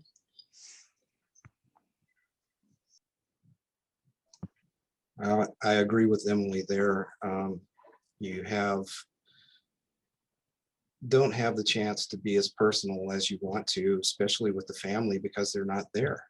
You can't, and sometimes over the phone, explaining what's happening with your patient and why you're doing this therapy and stuff does not translate well. You can't see their reaction to say, are you understanding this? And I also think that the family members don't feel like they can, you know, have someone touch them and say, you know, it sucks, but it's going to be all right. You know, this will be a very hard time and you will make it through. I think people have definitely grown more apart, and even in this, you know, the age we're at, where they are more resistant to reach out like that. And I see people struggling. And, you know, the communication, the empathy, it doesn't translate over the social or the media like it does in person. I agree 100%. The impact of family or social support at bedside, I think cannot be understated, at least the effects of how it impacts, at least from my professional perspective, in my work with helping navigate difficult decisions, and even just general coping. In adult palliative care, we have we see many patients with serious illnesses, and having to have who are here for medical complications from that might not necessarily be COVID, but they're either in the hospital for medical complications from that, or treatments relating to that. Sometimes we are having difficult discussions about end of life, and typically I think best practice is having a support person available when delivering serious news or updates, so that there's more than one person hearing the information, so that the patient can get that support. And how overwhelming it would be for a patient to hear that on their own. And even processing information, critical information, would be difficult under that amount of stress. So I think we do our best to help have family or social support presence via phone, but we understand it's not the same. And I think there's just, you know, ongoing conversations, lots of conversations with just acknowledging the difficult situation. And we hear from families over the phone or from patients how difficult these visitor restrictions are. And I think it's just a day in, day out acknowledging that and validating that. Unfortunately, there's not, in certain cases, a lot that can be changed, except if there are exceptions, but or visitor exemptions. But I've also been thinking, with every patient that I've seen, there's always a reason where I feel like an exemption could be made, but then that means an exemption. I could make a case for an exemption for every patient, and then it just kind of gets into this spiral in my head about how best to support people. And I think just the bearing witness to suffering is fatiguing in general. So there's a little bit convoluted way of explaining. I think the other variable that I found so challenging is that when we have patients whose family members are their decision makers, inherently, when they are here at the bedside, they are witnessing the changes that they're seeing, and they can be better informed in making those decisions because it's a reality in front of them. And for most of this year, it's been, whether it's a patient with COVID or somebody else, they've been taking the word of someone over the phone who they may never have met. And so trying to really convince somebody of how they look and that this is real, it's heartbreaking. It's a different level of breaking bad news that no one would have typically thought they would need to do before. And it's this different type of trauma that families are experiencing. You know, these stories that we hear over and over again of they said goodbye when EMS was taking their loved one away, not knowing if they would ever see them again. And that kind of sudden loss is something that, at least in my clinical work, happens less often. I'm much more in the business of taking care of patients who have slow changes that we're able to kind of anticipate and help prepare people for. And this has just been one sudden loss after another for folks that's just heartbreaking to bear witness to, and exhausting to be that person who has to be bearing witness to that all the time. I agree with I think the being the patient who's my husband dropped me off, you know, I guess in my mind I just was thinking, okay, you know, I'll be out, you know, I didn't even think I'd get admitted. Of course, you know, that's just my own mindset, but being, I think the impact it has on the patient being alone, the impact for the family is incredible, but the impact for the patient when they're looking at you and saying, you know, do you want to be resuscitated? You know, we need to intubate you. And then, you know, you're kind of there without, you know, anything. I was lucky. I have a daughter that is a nurse in the adult ED, so she was able to like swindle herself in my room twice in the course while I was here. You know, and again, I had people I knew, so, but I imagine that patient, you know, because my coworkers were amazing and would, you know, leave me a note outside my door. So when my nurse came in, or a little care package, but, you know, for the patients who didn't have that, I my heart, you know, just is really goes out to them, you know, because I know how lonely it was for me. The first week, it didn't really matter because I was so sick. But, you know, it does wear on you as the patient. You're alone, you know, you're eating off, you know, when you can eat, you're eating off, you know, cardboard tray that they left out, you know, I mean, just everything, you know, it's not a good experience for anybody, really, right? And I think over the course of the last year, I again, kudos to Michigan Medicine that they've done so much to try to make it as best they can. I see them really trying to put their patients and families first in the midst of this pandemic. You know, but back then we didn't know, it was the beginning, right? So, you know, but I also think the staff, the poor staff, the level of courage and heroism it takes for every single person who works here, whether it is the person cleaning the room, the physicians that are trying to make it better virtually and non-virtually, the nurses, the respiratory therapists. You know, I've always given it all back to them, to all, you know, because these are the people that come in every day, you know, and face this every day. And I think I don't feel that our patients have taken a lack of care because of it, but I think our staff are absorbing the impact of it. You know what I mean? So I don't think it's truly impacting patient care, but I think it's impacting our staff. You know, as the educator, I think it's harder to get information out, like Rick was saying. I mean, when things change daily and there's multiple changes, not just one thing, it's, you know, 15 things, and then they have to take it out there and remember the other 15 from yesterday. I think it's just getting harder and harder for staff to really absorb, you know, and then what's truth and what's not, and it's not even a matter of truth, it's a matter of what do we know right now, you know, and what will we know tomorrow. So it's really not even truth, it's more just science, right? We're all working in this fluid environment, you know, and trying to put a foundation on it. And I think we're doing a great job.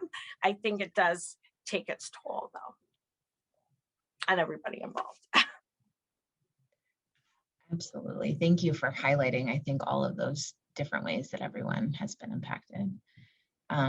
I think there was a period of time, especially at the beginning, when it was, you know, countless emails a day with dramatic changes that were happening. And there was a different type of information overload fatigue that I felt like when I wasn't in the hospital, I had to be keeping up on this. So I knew what to do the next time I went into the hospital.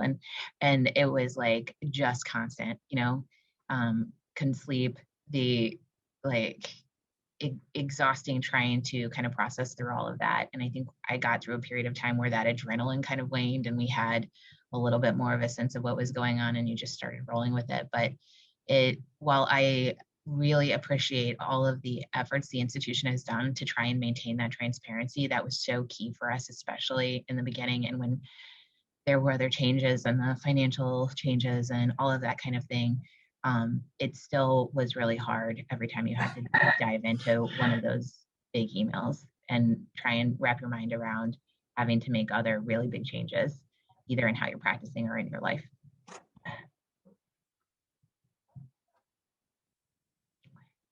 Well, I think we're getting close to the end of our time. I'm not sure, are there any questions we needed to address from the Q&A set? Yeah. So the participants really appreciate everybody telling their stories. And one person says you raised the issue of frustration with people who are still don't seem to believe this is real and wonders if there's any suggestions for how to engage with people who are stubborn about that and believing that it is a real threat or overcome their vaccine reluctance. And one person wondered, Michelle, if you use your own personal experience when interacting with people who may be reluctant to wear masks or get vaccines. Yes, absolutely, I do. I have family members, or more in-laws than family, but who, you know, I've had to really be the bad guy and just speak my truth because of what I've been through, and they saw what I went through, but it's like they just, I don't know if they just don't want to see it or they don't think it could happen to them. I was hoping by this point in time, you know, people will start coming around because this has gone on for a year now, you know, versus back in April when I got sick, it was early on. But yes, I do share my story for that reason, because one, I wouldn't want anyone to go through what I went through, and I wouldn't want their loved ones to go through. And the fact that we see this daily, you know, we see it with kids now, we see it with, you know, adults. It's not an older person, it's not a ethnicity, it isn't anybody, anywhere, you know, and it makes a huge impact. And so besides choking them, I just have to be kind and try to be kind words, you know, and take what I went through and also what I see. But. And then another person followed up, Michelle, are the PICU nurses and other staff using the recharge rooms, and do they find them beneficial? I don't know the answer to that. We have a Serenity room in our unit that I know is pretty well utilized. We created that a few years ago. So I don't know if they're using the one that is on 7 at this point. But I do know that, you know, people do use our Serenity room to sit in. And we also have something that we've had for a few years.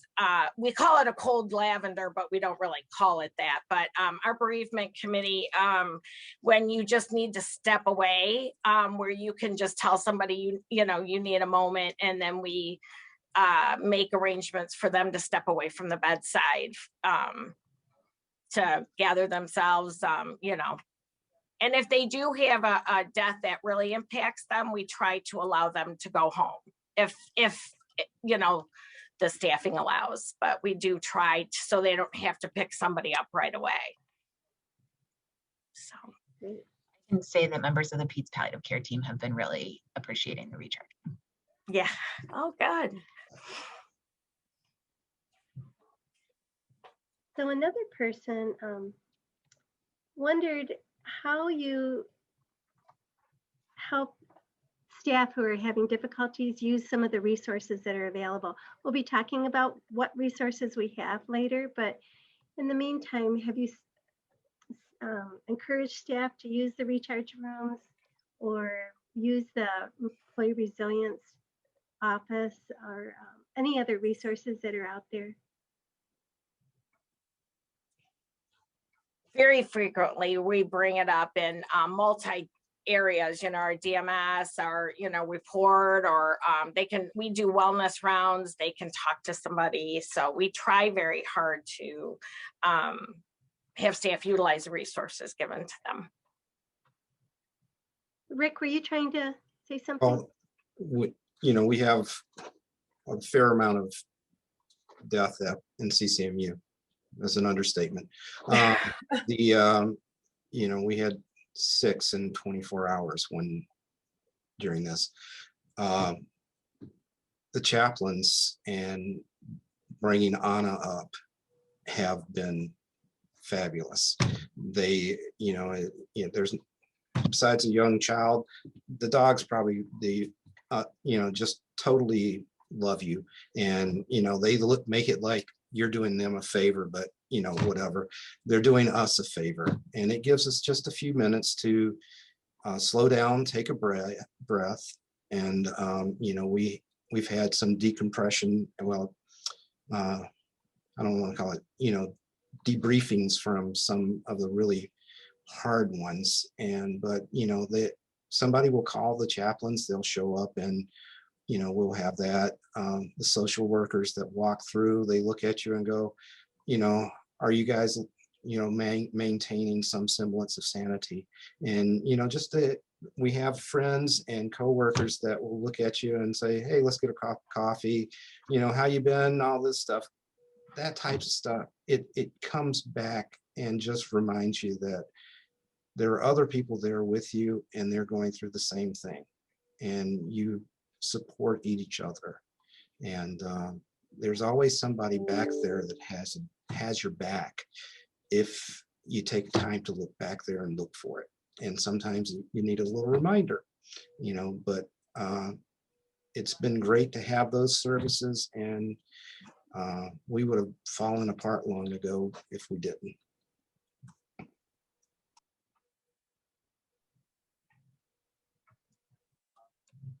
I think there's been a lot more discussion about wellness in this past year than there has been previously, and a lot of efforts trying to normalize that ability to reach out and to get that help. And that's another thing that I've really appreciated within the institution, is when, everybody is stretched, that we're still trying to make efforts in building ways to support people through all this. So one person had an interesting point. They find it hard to listen to staff who are working from home talk about how their work-life balance is so much more improved now. And they wondered how everybody was dealing with that, or just not thinking about it. Well, I can throw something out there. I've got 2 kids of my own at home, both doing virtual school. And if I'm in the middle of a virtual care day, I often just would like to walk on into my room. Oh, sorry, Mom. And I think the balance is harder actually when you're working from home and living at home, and the option to go out is very constricted. So I think I have, now that we're kind of peaking again with COVID, made a point of, doing those things, self-care, exercise, listening to my audiobooks, those kind of things.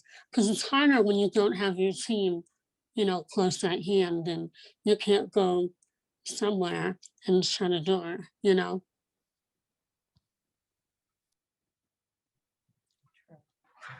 I agree with Emily. I think if you're working from the hospital, like I have the whole time, you're envious of being able to work from home, thinking that it would be better. But it's a different set of problems. And probably you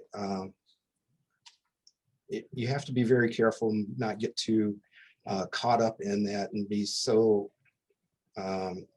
absolute in your opinion that, oh, those people have it easy. It's not, there's a set of problems with everything. And so I've found myself having to eat my words a few times because I have gotten too opinionated. So I'm an old dog, but I'm trying to learn a new trick.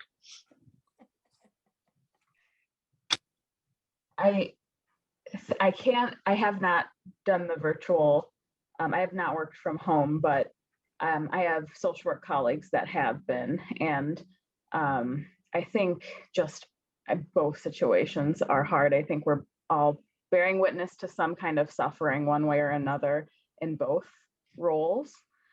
And again, this all contributes to the overall COVID fatigue that we're all feeling. I hope that everyone, regardless of if they're working from home or from the hospital or a hybrid of both, have found ways to kind of cope with the day-to-day, find tools to find some kind of semblance of joy at times, and then have access to mental health support if they need that. I think, in normal times we call this compassion fatigue. Now we call it COVID fatigue. But when I'm experiencing that at whatever, pre-pandemic or not, I don't have the same kind of patience if I'm hearing something like that might be triggering to me. And so I think giving yourself a little bit of space to kind of let that emotion out is good. But I've also found that the more I'm talking with colleagues about that kind of frustration, sometimes escalates those feelings rather than it being like a venting process that feels healthy. So when I have the resilience of mind to try and put myself in the other folks' position and seeing the other challenges on the other side, I think I'm able to be a better colleague about that. And that's what I'm striving to do. But I also give myself permission sometimes to just have to express some frustration when I'm feeling it.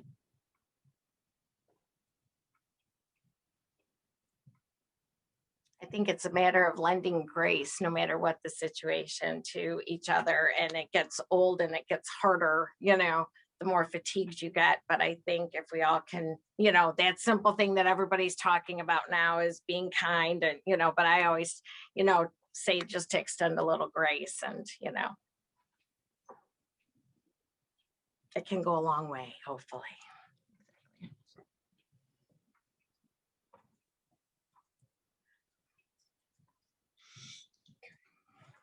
Well, people have really appreciated the stories and the wisdom that you've all shared today. And is there anything that you'd like to close with? Final comments?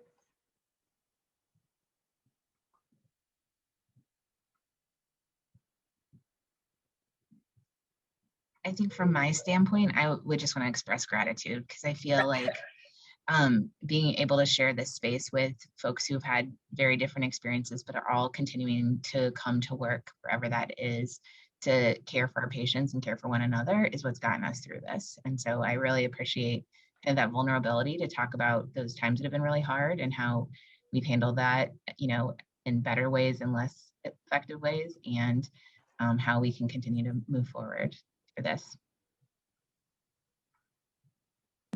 I also want to express my appreciation for all of the providers who have been working so hard. Prior to being on adult palliative care, I worked on the units. I started off on 6B general medicine, and then I worked for a while on 8D.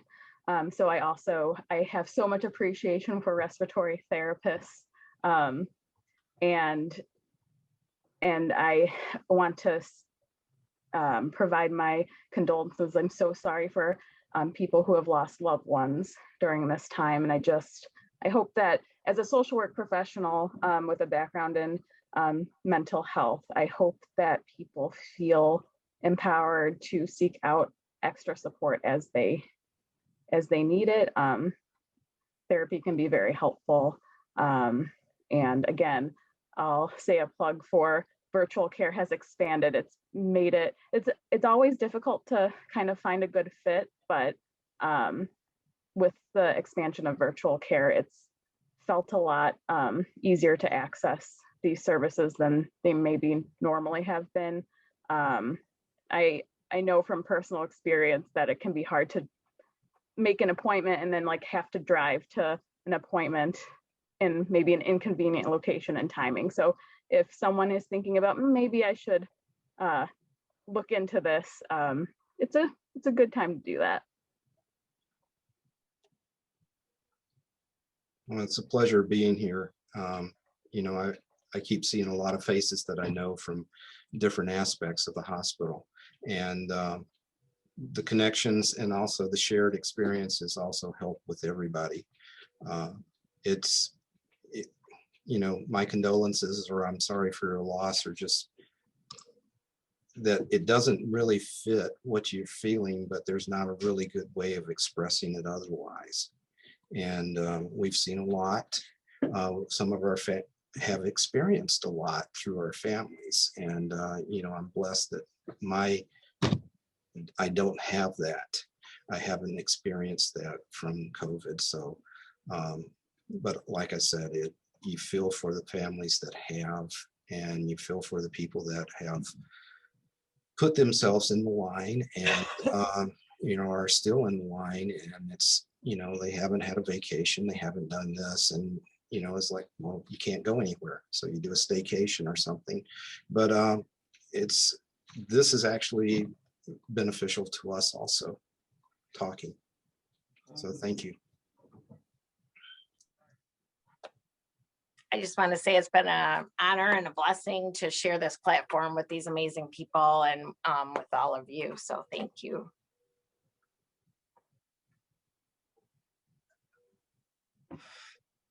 Well, thank you all. And it really is enlightening. And I think everything that you're feeling, many of our participants have gone through and are feeling too. So, okay, well, I'm going to pass it on to Beth Pasternak, who will lead us through session 3.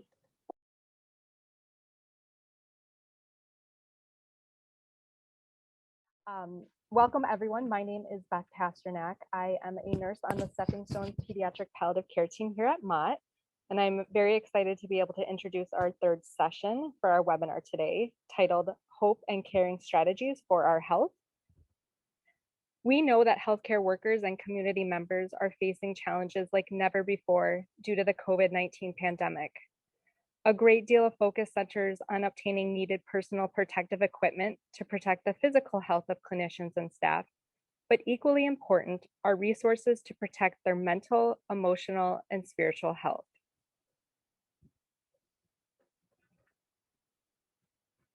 Today, we hope that you can consider the impact of spiritual and emotional wellness strategies and demonstrate techniques for interprofessional healthcare providers which promote wellness. I now have the privilege of introducing our 2 speakers, Kamau Aubi, staff chaplain, and Claire Castleman, licensed master social worker. Kamau grew up in Los Angeles, California. He received his bachelor's degree from San Francisco State University in visual art. During undergrad, he also enjoyed an internship in holistic health studies. Kamal received his religious and spiritual education and training under the Islamic Supreme Council of America and was appointed as an imam in 2002.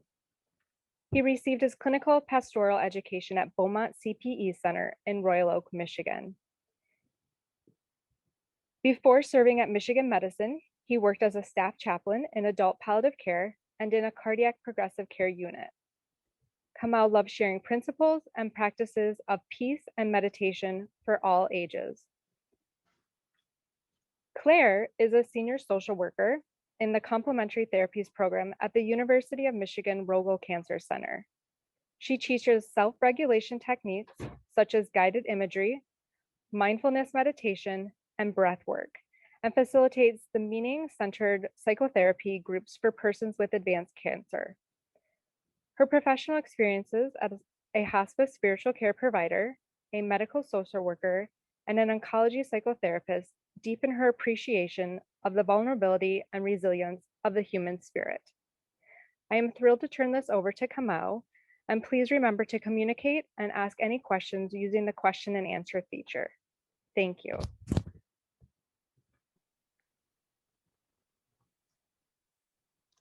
Greetings of peace. Let's see, are we going to take the slide down? There we go. All right, so I can see faces and pictures. Greetings of peace, everyone. It's a pleasure to be with you and, you know, listening in on the morning sessions, just the depth of experiences, the highs and lows, the good, the bad, and the ugly, they say, just to be able to sort of have a space to come together and perhaps seek, you know, a sense of healing and renewal. One of the things I've been doing throughout this time is I do a lot of groups in psychiatric units for children and adults, and as well as for staff. We have the Power of Peace sessions on Wednesdays. And what I always talk about in the beginning of these sessions is the importance of intentions. The importance of the intention that I bring to spaces, and that intention being rooted in compassion, in the principle of compassion. When talking about or engaging spiritual, emotional, mental health, that I found that compassion is the gift that keeps on giving. I heard the word grace mentioned earlier, and there are many descriptions that come along and attributes that come along with compassion. So when I talk about bringing that presence of compassion, oftentimes people talk about it externally, like caring for others, which is of course very powerful, and we've heard that, and we know that as a repeated theme in these sessions and in the hospital. But I always emphasize when I talk about it is that when I bring a presence of compassion, I want to make sure I'm included in that, as well as with those that I'm present with, right? I'm very intentional about saying I do not want to be excluded from the experience of compassion that I have with others, and being able to receive that as well. So in this particular session, I want to, even though, you know, we're in multiple, I can't necessarily see the audience except for the panel. I ask and I request kindly to think for a moment about the principle of compassion, to slow down for a moment into your body with a sense of compassionate curiosity, perhaps thinking about where you have received the greatest sources of compassion.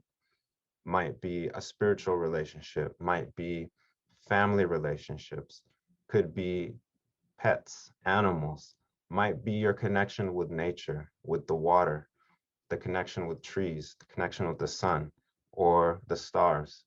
But just to take this moment and consider that principle and that light or that energy of compassion, and taking it from an intellectual exercise of caring, bringing it down a little bit into the breath and bringing it down into your heart. What what does compassion invite you to in this moment? So I want you to consider that for a moment with me. I'll do the same.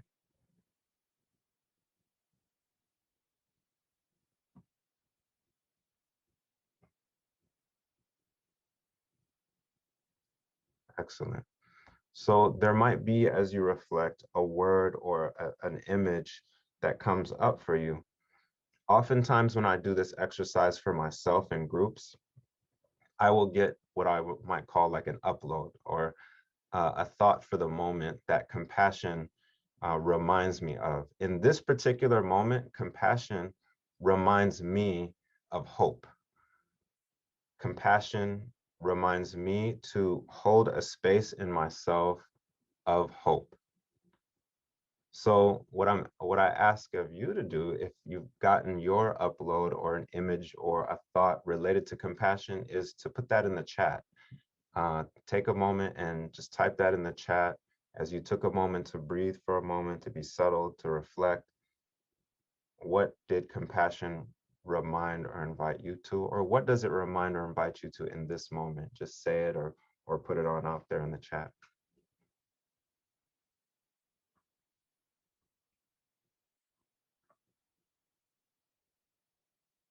Let's see if I can look up. Excellent, beautiful. Okay, so folks are starting to share here. We have someone that said companionship.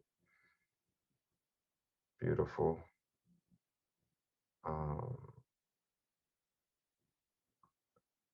Receive and offer service. Nature and God.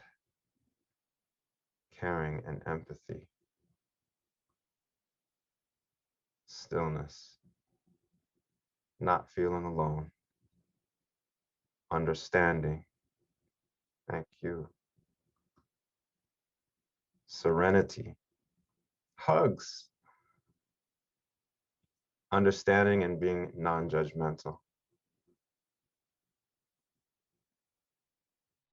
We're going to continue to tap into these ideas, but beautifully, you know, in this particular space that we're holding, even though it's virtually, by taking a moment to say, okay, I'm going to be intentional, which I try to embody. I try to model that in the spaces that I go into.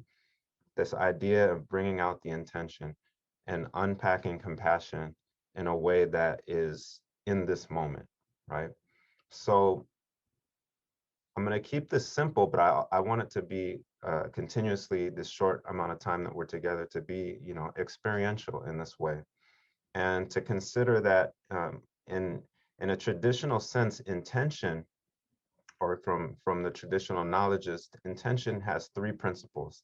Intention has light in it, it has presence, and it has guidance. Now we can contrast that with reaction, right? Reaction versus intention. So these are just sort of like some points that you might consider, you know, how do you acknowledge your light? How do you acknowledge a sense of presence in your life, which is really what you're sharing here in this chat.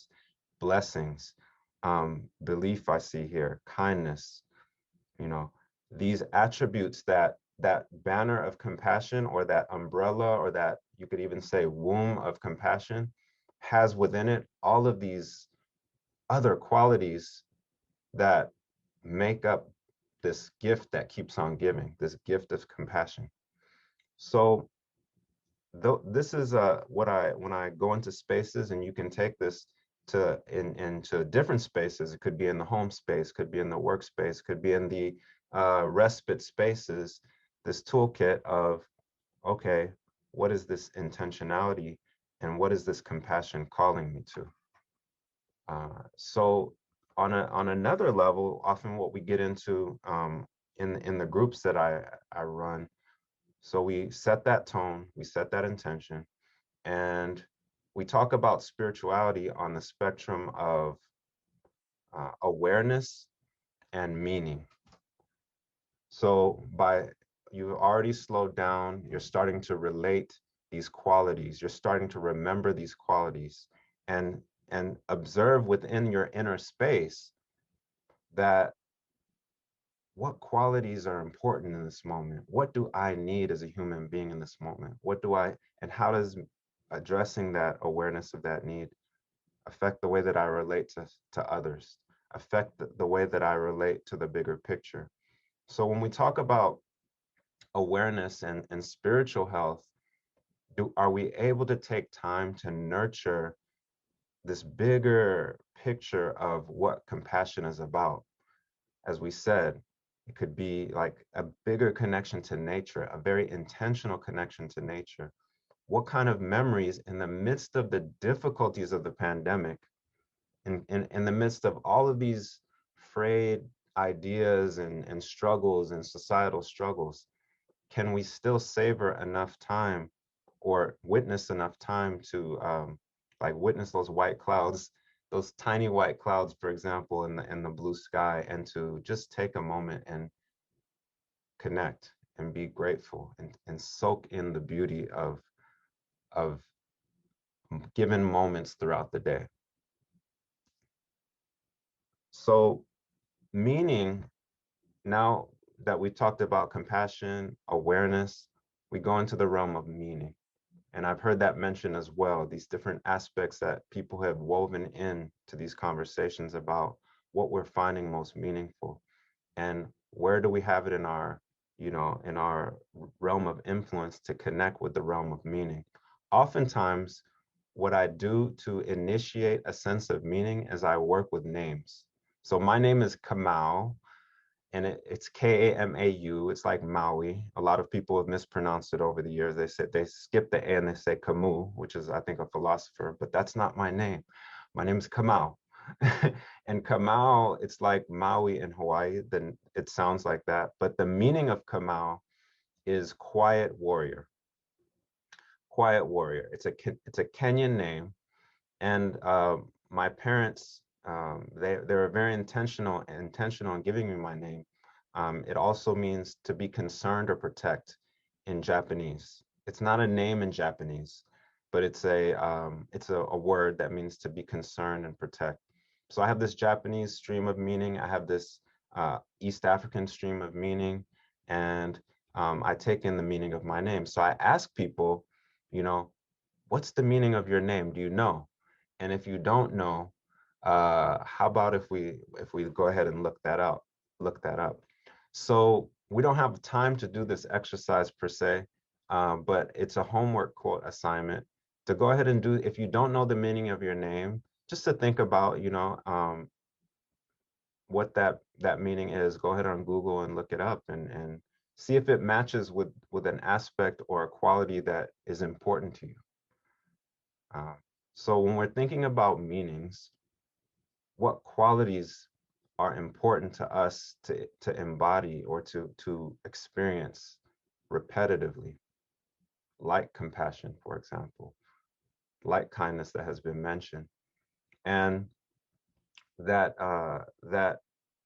to be able to witness that and strengthen our connection to that in a very, you could say, immersive way on a regular basis is very powerful and important.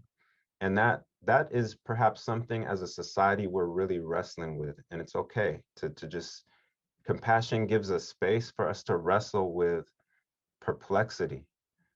I think it's very important that the reason, like, I always bring up compassion is because it creates a space in ourselves to wrestle with perplexity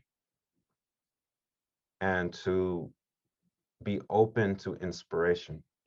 So I'm going to end with a small writing that I did a couple of days ago because there was an incident that I came in contact with or experienced that was pretty disturbing, challenging. And it was based on my reaction to a situation. So I'm going to read in this last 2 minutes, this piece here. Here it is. It just takes a moment of contemplation, intention, devotion, to grasp courage, to embrace true love after getting knocked down by misunderstanding, miscommunication, misfiring. Go back to the eye of the storm that surrounds your heart. Remember the seat, the eye, the fountain of your connection. Focus there and consciously drink from that wisdom and beauty. Not every opportunity remains, and if it does pass, the generosity of God is never to be despaired of. Return and return to witness and drink again. Thank you for your time, and I'm going to pass the baton to our friend Claire. Peace. Thank you, Kamal. Would you mind, Kamal, would you mind just reading that one more time for us? It was so rich, if you wouldn't mind.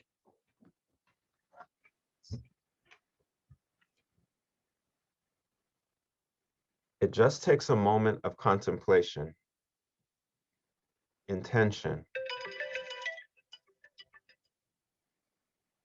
devotion, to grasp courage, to embrace true love after getting knocked down by misunderstanding, miscommunication, misfiring.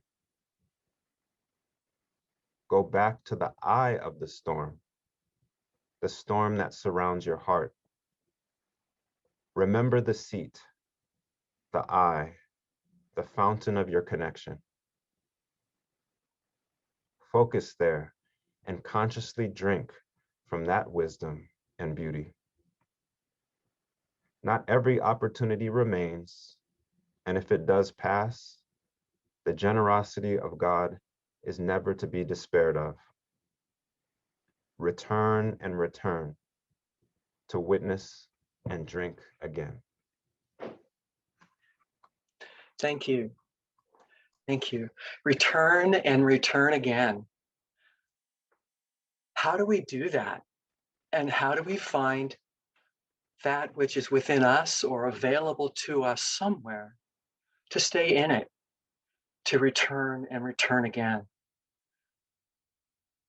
You talked about intention, compassion, meaning, all really very helpful. And I just wanted to take a few moments to help us all maybe operationalize some of those concepts in looking at how do we support ourselves and how do we find our way to just even presence, and how do we keep our feet beneath us to return and return again.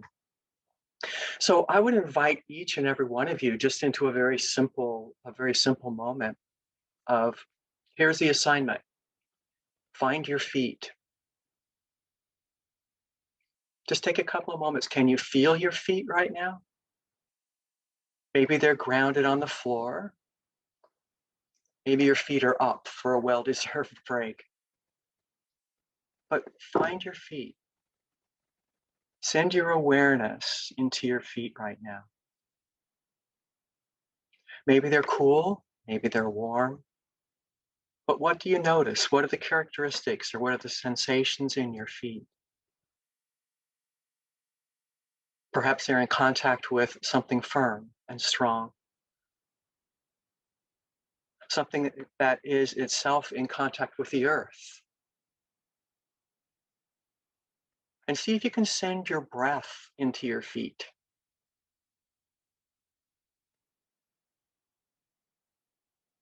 Maybe there's a little bit of energy there. Maybe you have a sense with each exhalation of releasing any tension or any discomfort to the bottoms of your feet and letting it go. And maybe in exchange, receiving the quieting, calming energy or the vitality of the earth. And maybe you notice an ongoing sense of just settling as you feel your feet. Maybe there's a little pressure with your feet. And maybe you can move up your legs and notice that perhaps you're seated on a chair, and if so, or a couch or some piece of furniture, and just Notice the points of connection, the support that's available to you. And 3 more breaths, just to settle in. Feel the energy and the presence of here. John Kabat-Zinn writes about wherever you go, there you are. And it's true of our feet. Wherever our feet are, the challenge sometimes is to be exactly where our feet are and be with them and to feel the strength and the support and the presence of any given moment. So grounding practices are really very helpful for us in being able to return and being able to stay in the room. Very brief and very easy to do. You don't need me leading you through it. The next time, just ask yourself, where are my feet? Can I feel my feet? And feel that sense of strength and connection and the exchange of energy that's there. The breath is also classic, and if I recognize many of you in coming on board, and many of you have heard me talk about breath before. I think it just bears repeating that our breath is such an important grounding tool that can help us meet our intention of returning or staying wherever it is that we are. Some of you perhaps know about the technique of square breathing, and I just want to demonstrate that and have you practice it with me a little bit.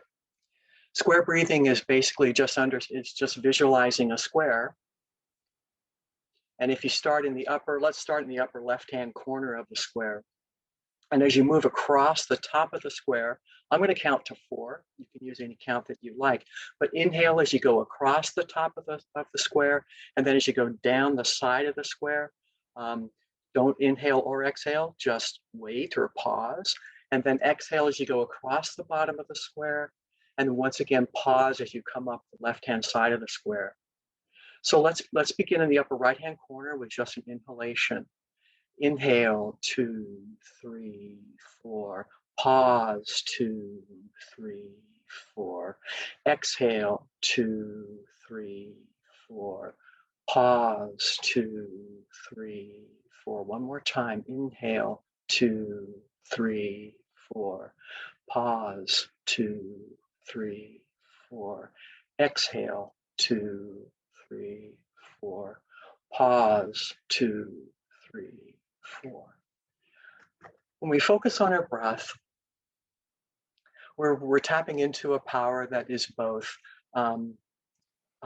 voluntary and involuntary. It's always going to be there. Excuse me. And when we, with intention, start to pay attention to our breath, we reinforce for ourselves the fact that we can control something in this situation. And in doing so, there is an autonomic nervous system is activated, and it puts us back in the driver's seat. It starts to be a down regulator and help us just be in control. And when you count, there's no room for external static or jangle. Your attention is just right here and in the moment, which is where we're trying to be, because that's really all there is for us. Worry is rushing into a future that hasn't happened yet. Processing the past oftentimes brings on more anxiety or guilt, or dare I say shame for some of us. So the trick for intention is, why am I here right now? And how do I stay here to explore that? How do I stay in this moment? For some of us, just being able to get through a difficult situation. And what Kamal was, I think, pointing us toward is being in touch with that truth of to this planet to do. What is leaning into and living into who you are and what you came to do. Staying with it. Really very, very important. And as Kamal pointed out, compassion can be hard to come by, because when we're tired or when we're stressed, that inner voice that inner critic or that inner terrified child tends to want to take the wheel. So noticing how we talk to ourselves, what's that inner voice like? What's the tone? What's the rate? What's their message? Can we, when we realize that we're in that state of triggeredness, can we maybe channel the tone and the voice and maybe even the words of a caring adult from when we were a child? Maybe you didn't have a particularly caring or nurturing presence when you were a kiddo, but many of you have parented. And so channel that tone of voice, that wisdom, that compassionate energy that you muster for your child when your child is tired or when your child is scared or anxious. How do you talk to yourself? Is it always Claire, you ignorant slut? As one of my favorite lines from Saturday Night Live many years ago. But can it be Claire? Right here. It's okay. It's okay. This is just one of those moments. It's just fear, or it's just something to take you out of this moment. But it's all right. You can be here. And so if we can talk to ourselves in compassionate voices and in compassionate tones, it really does make a difference. Go ahead and put a hand on your chest if you need to. So we've talked about finding our feet. We've talked about our breath. We've talked about the tone in which we talk to ourselves, because we're always talking to ourselves. Movement is the other tool that I wanted to be sure that we could talk to. You know, this last year plus how many months or weeks, the desire has been to move away from something, or to not move, to lock ourselves down, lock ourselves in, or to move away from our fear, to move away from our anger, to move away from our frustration, to move away from others who might be toxic or dangerous to us. But I want to suggest that wellness and good self-care has to do with being this ability to move toward that which nourishes you, which replenishes you, which comforts you, which strengthens you, which makes you laugh. Movement, not only emotionally and psychically, but movement with our bodies is so very important. So thinking about, what am I moving toward? Getting outside, taking the walk when you can, moving your body shifts the body chemistry, offloads some of those stress chemicals that have been building up inside each one of us. But moving with intention, moving with clarity of, I'm taking hold of this moment, and I'm taking this moment with me, and I'm taking all my fear with me if I need to, but I'm moving ahead. Whether for you it's running or a regular kind of exercise, or whether for you it's just getting out there and taking a walk and enjoying it all, or whether it's moving yourself, your thoughts forward in a way that moves you beyond this moment of distress, that allows you to acknowledge that yes, there's a lot of loss, and yes, there is sadness here. And when we allow ourselves to, instead of trying to hold the what we think of as difficult emotions or intense emotions, or the hurt or the jangle or the worry, we put so much of our energy into holding it at bay, and not acknowledging it, that's where a lot of our energy does go. And I'm suggesting that moving toward your sense of vulnerability and just understanding that it's difficult and it's hard and it's sad and scary, that moving toward it and naming it begins to change your relationship with it.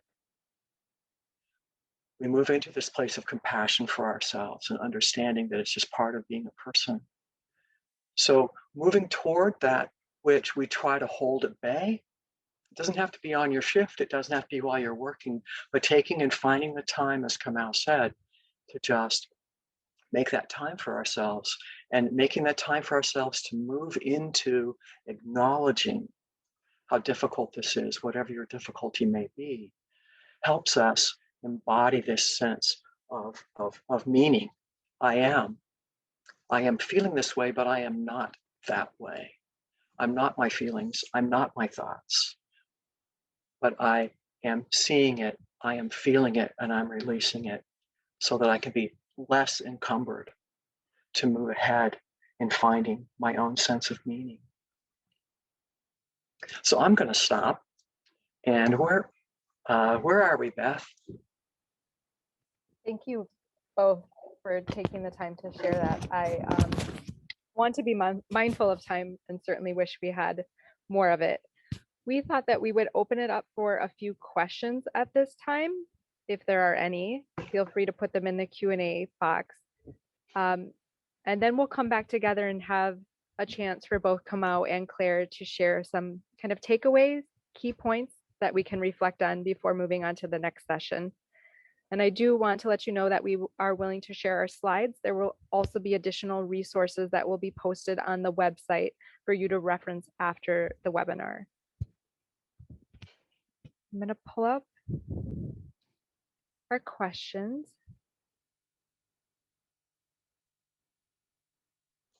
Okay, there are no questions currently. A shout out to the Saturday Night Live reference. Someone had mentioned about the butterfly hug as being a technique.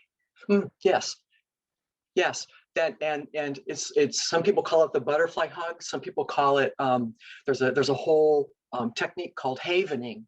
But part of what happens when we get jangled or when we get anxious is, and I had a moment of this a little bit ago, I'll tell you about it, but what part of what happens is that strong connection between our callosum kind of gets really fuzzy when we get a little bit of adrenaline or cortisol on board. And so any movement that we can make that crosses the midline of the body helps to strengthen and kind of help us tune back in. It wasn't until Beth was starting to say, Claire, are you there? And I was like, yeah, I'm here. But I didn't have the proper link to be able to use my video. So I had a little come apart of my callosum. So it took a few breaths and found it. But anyway, crossing the midline, opposite hand on opposite arm, and just moving very gently up and down helps us reconnect our brain wiring, but also it helps us move energy through our body and helps to release some of the adrenaline and cortisol that just we're trying to burn through. So the butterfly hug, it shifts our breathing, and it also helps us realign with our proper wiring to be able to think, be present. That's actually in one of the handouts that you'll find on the website following the workshop. So there's a comment about the poem. Just thank you for appreciating it. For so many years, working through stream of thought has been so helpful. There's so much, as Claire was saying, chatter or narratives that we carry with us. God, I can't stand this, or I'm so tired of this, or this is awful. Like, these are narratives that, perhaps I know I've heard at times over this past year, but it's like, is there something behind that? Okay. And this is when we talk about layers of meaning. The meaning of the pandemic, on the surface, it's all this stuff, right? It's all these narratives of this. Maybe it's death, maybe it's isolation, but taking time to journal through and sort of with the intention of learning from a deeper aspect of yourself. How many of us have been given permission to believe that there's a deeper wisdom within you to help you navigate perplexing signals that are coming through the universe toward you? So it's this idea of, like, the poem, I'm using the poem as an example of, like, taking a moment and letting these narratives come out and seeing what's behind them. That, okay, after this narrative, there's a deeper narrative. So my name is Kamau. quiet warrior. Okay, wow, what does that mean on a personal level? Or your name is Elizabeth, which means you look your name up, Elizabeth. I think it means pledge to God or oath to God, promise, right? Okay, promise. But when I take that meaning deeper to heart, it may be a religious meaning, it may be a spiritual meaning, but okay, what does it mean what do my promises mean today? What do I want to promise? What do I want to connect with today? As part of my journey, what quality can I discern that's important to commit to, right? So layers of meaning, writing and journaling and being poetic, not being subject to grammatical structure. Sometimes we need to open up those other aspects of our being to unlock meanings that will carry us through very perplexing and challenging times.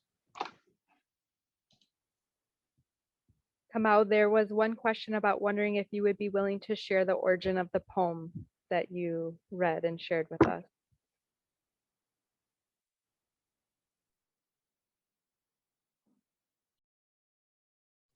The origin of the poem was my heart. It was just, I was walking actually through the courtyard, which I try and do as much as possible, and I saw a white cloud with a blue sky. So, and then I was looking at the flowers, and I was just thinking about one moment, how powerful witnessing and taking in beauty is, even though you may have been through a challenging situation in the past day. Something about practicing that compassion over and over and over, and the meanings that it gives you, to heal or to reflect or to see a different angle. Thank you very much. I think it will be really important as we interact with our patients to kind of think about what is the emotion behind the statement or what they're sharing. It's unpacking that emotion, and often I think asking open-ended question leads to more of the anger, the distress, the frustrations, or the worries that may or may not even be related to what we perceive as going on with the patient. So I really appreciate you both sharing and helping us kind of reframe the way we think about intention, compassion, awareness, meaning, movement. I am going to go ahead and share my screen again and pull up our final kind of takeaway. Hopefully this is visible, and Kamau, if you can see this, if you're able to kind of talk through this with us, followed by Claire, I would really appreciate it. So it's just, getting in the practice of these are just principles to consider and wrestle with, when you slow down, like as Claire said, that sense of care that you often give to other people, what does it mean to bring that back to yourself and say, okay, what is compassion calling me to in this moment? And listen to your heart, listen to your soul. Could be, it's different at different times, might be more discipline, might be more love, might be more, whatever it might be. Taking that breath and reflecting, that breath is the medium by which, all of our body communicates with our thoughts and our states of being. And befriend your breath.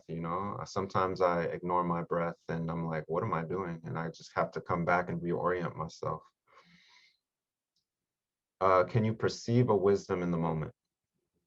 Wisdom being that place of inspiration or insight, to take things forward, as Claire had mentioned. How do you take things to a new way of relating to a situation that will help, that will make a difference? We're often in fight and flight or dealing with themes until we can see the wisdom. Once we ask what's the wisdom in the situation and find it, an opening can come. And then just taking note, how does this inform the way I relate to myself and other? Am I conscious of the way I'm relating? Do I need, as was offered earlier, do I need to get more professional help?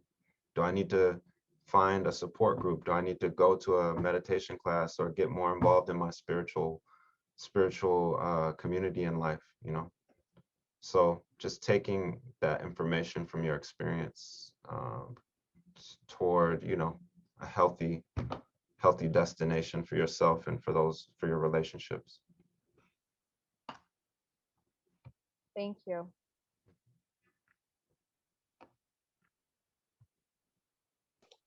I would just want to reiterate that the goal of wellness isn't so that we don't ever get anxious again, isn't so that we don't ever feel in a particular way or think particular kinds of thoughts. The reality is that we can no more control what emotions pop inside us or what thoughts come up. We can no more control those than we can control the wind, the velocity or the direction of wind. So when the feelings are there, they're already there. It's a chance to just manage our reactions to what we're thinking or our reactions to what we're feeling. That's the goal, and that's where we set the bar of wellness. It's not how often we think or feel something. It's how do we treat ourselves? How do we manage getting through difficult moments without latching on to the negativity or the terror or the distress, but acknowledging it. When we name it, we can change our relationship to it. So the tools and practices: mindful grounding, remembering to find your feet, and remembering to honor your, see it as your oldest and wisest companion in this world. We talked about compassion and how we talk to ourselves. And remembering your intention. Let your intention be your touchstone. Maybe some of you know the song or know the phrase, "We are all just walking each other home." And that's what, in part, brought you into this work that you're doing. And certainly we've seen a lot of it in the last year plus.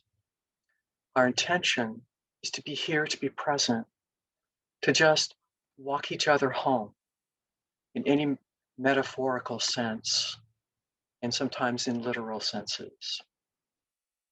And the last point being finding meaning through moving in our bodies, being grateful for our bodies, but being able to have that spiritual flexibility to move through our day and move through meaning and framing.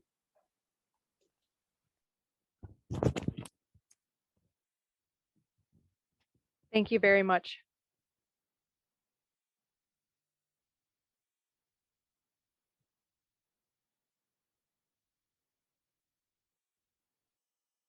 I don't see any additional questions, so I again will make sure that we have our resources available.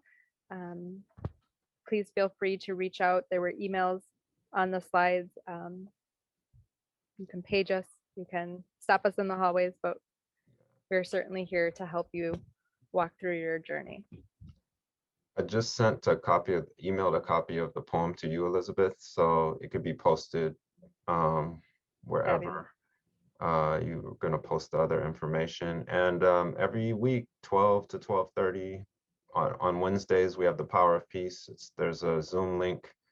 I know there's it's just changing the intention of Zoom to like come together for that particular purpose of peace and reflection, compassionate reflection, and meditation. So that'll be available as well through the website, I think. Okay. All right. Hope you all are well. Thank you for your time and attention.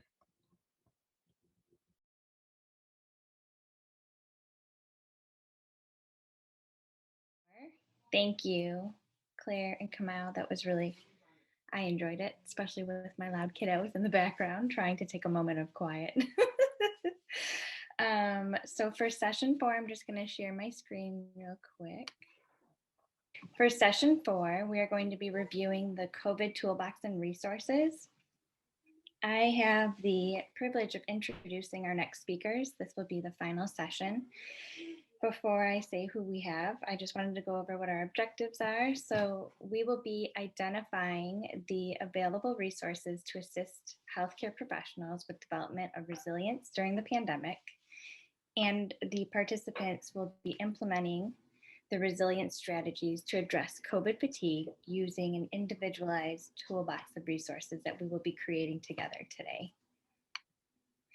So our speakers are Nicole Figueroa, who is a nurse leader for the Diversity, Equity, Inclusion, and Wellbeing Department.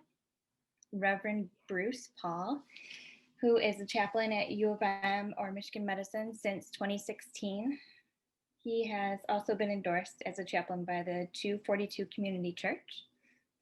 And Bob Huffman, who is a music therapist with the Rogel Cancer Center's Patient and Family Support Services program. Bob had earned his Bachelor's of Art from Berklee College in Music in Boston. With that being said, I'm going to hand it over to Nicole. I invite you all to sit back and enjoy. Thank you. You are welcome. All right. Hi, everyone. And nothing like ending a beautiful day. Well, half day, I guess. Hopefully, maybe people could just take breaks after this. It's sunny out. We are super excited to be here with you. I'm going to pull up our PowerPoint slides. So like with everything, we will be paying attention to the Q&A and hopefully we'll have some time at the end to kind of have some questions and answers if there are some. And so what we're presenting today is the COVID-19 self-care toolkit. Hopefully it'll be a little bit of a review for what you've learned all throughout the day. And then, as part of this, you will be getting a handout that will help you hopefully solidify some of the work that you hope to do after you have enjoyed this half day and how to kind of impact your life. So Bruce and I and Bob have no disclosures or conflict of interest in regards to this presentation, other than we really love this work and we're excited to be here with you. And Josette went over this just a moment ago, our objectives to identify available resources to assist healthcare professionals in development of their resilience during the pandemic, and to be aware of tools and resources to implement for well-being during the COVID-19 pandemic. All right. So I wanted to start out with this quote that, and I think I heard Claire say this just a moment ago, that storms make oaks take deeper root. And obviously we are not oak trees, but we can all kind of identify that we have been through a storm over this last year. We've had so many things that we've experienced, that we have lived through, crises, probably joys, and also stressors. And what we know about stress and what we know about living through hard times, and oftentimes it brings us to who we are personally, and it helps us grow some deeper roots and deeper understanding of ourselves. And many of us who've gone through crises in our lives or traumas in our lives knows that as we're going through those items, it feels untenable and it feels overwhelming. But as we come out the other side, there are learnings that we have. But sometimes the journey through it is really hard. And that's what we're all going through right now and living through COVID, this COVID pandemic, and all of the things that come along with it.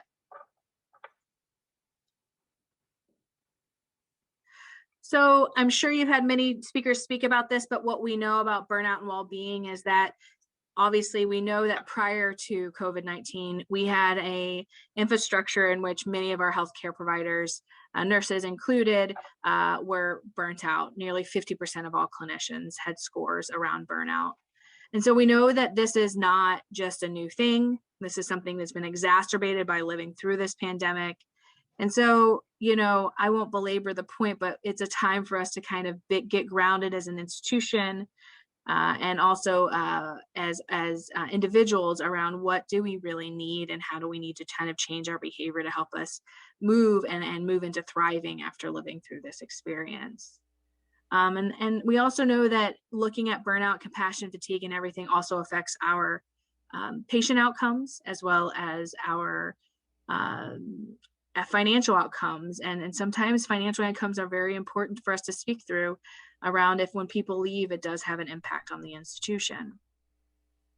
We also know that well-being is multifaceted. So we're going to talk about kind of your own self-care plan and making sure that we're hitting these areas. And the self-care plan that we give you, it will be based off of our talk, but we know that when we think about how we take care of ourselves, there are many domains that we should be looking at. It's not only about our kind of emotional and mental well-being, it's this kind of full part. And so what we know at our institution at Michigan Medicine and the University of Michigan, we use this model. This is actually M Healthy's model of well-being. And there's actually 8 domains of well-being that we think of. We think about spiritual well-being, which I'm sure has been spoken a little bit about today. And I know that Bruce is going to go a little bit more in depth into this and the intention and importance around our spiritual well-being. It's not just about religion, it's expanding our sense of purpose and meaning in life. And Bruce will go really into that. Talking about our physical well-being, healthy behaviors, physical activity. Sometimes we forget about sleep. We get very busy. We might be single parents. We may be just parents of newborns. We may be just supporting our family members in some ways where sleep impacts us. And looking at our substance use, our relationship with substances. Intellectual, so I think this is a really important one. Lifetime learning. How do we kind of continue to learn more about our experiences? Financial, that impacts us and our well-being, our social and sense of connection, and we'll talk a little bit about social work and emotional and mental health and spiritual health. That's what we're really going to go into in the domains of wellness next. So what we know is that there is literature that is coming out around our well-being and how to recover with living through the pandemic of COVID-19, particularly for healthcare workers. There's been a few research articles that have been published about best practices, particularly for healthcare workers and focusing on nursing actually. And this research article by Melnick in 2020, Sampson, Melnick, and Hoying in 2020, spoke about specific skills that we would like to focus on to help us with this recovery. And we're actually going to go into some of it. And some people may know that we're actually doing a pilot here at Michigan Medicine around Mind, Body, Strong. And so our hopes is to look at this study and using this intervention, and can this be a longer term intervention for our healthcare providers here at the health system. And so what we know as we're thinking about our personal health care plan is looking at 6 supportive ways to kind of help us create wisdom from our struggle and create post-traumatic growth. And we're going to go over these 6 domains, and your personal kind of self-care plan that you'll get emailed out with this work will have specifics around these 6 domains to start thinking through about building for yourself. So first, we have meaning, and I'll go a little bit more into it, strength-based coping, self-compassion, personal interpersonal processing, high-quality connections, and spiritual practices. We know that this comes out of some positive psychology studies, and there has been a more recent study that has come out to show that these domains or these skills really help with recovery and supportive practices in our work. So some of you may have heard of post-traumatic growth, but it's defined as a positive psychological change experienced as a result of adversity or other challenges in order to rise to a higher level of functioning. It often involves life-changing shifts in our thinking related to the world and contribute to our personal process of change and that is deeply meaningful. And oftentimes after a big event, when we tell stories about our experiences and the things that we do, and we'll have another story, Bob's going to share another story about his experience. It's after these stories that we, of life-changing events, that we can find some deep meaning and get reacquainted with ourselves. And that's what post-traumatic growth is that idea that after hard times, we actually can grow from it versus it kind of pulling us down. It can pull us down as well, but there can be amazing growth as well. So some ways to do that, and then again, you will get this as part of your care plan, is meaning. And so how do we focus on meaning? We really want to find ways that we practice this every single day. And I know you've had many people to talk to you about skills around this work, but meaning is one that's really important. So maybe spending time reflecting on things that bring you connection and meaning, assuring that you do at least one thing daily that brings you meaning to your life, connecting with others, reflecting on an interaction with a patient or colleague that brought you meaning that, how many times can I say meaning, right? But in the intention that, you know, how when we're interacting with patients, what are the small things, or our colleagues, the small things that we do that touch our heart? We blow past those sometimes. If we start looking for them, perhaps we have a more grounded understanding of what our meaning in this world is. Focusing on strength-based coping. And these are ways that we would really start focusing on, getting a little feedback. These are ways that we would just really start coping, but using our strengths. So these are ideas of noticing positive events. The idea that if we start focusing on positives, we put that positive thought in our brain, positive starts coming out. Savoring gratitude. What are our gratitude practices that we do? Mindful awareness, acts of kindness and self-compassion. And I heard Claire speaking about self-compassion as I hopped onto the call just a moment ago, and we'll go a little bit more into self-compassion as well.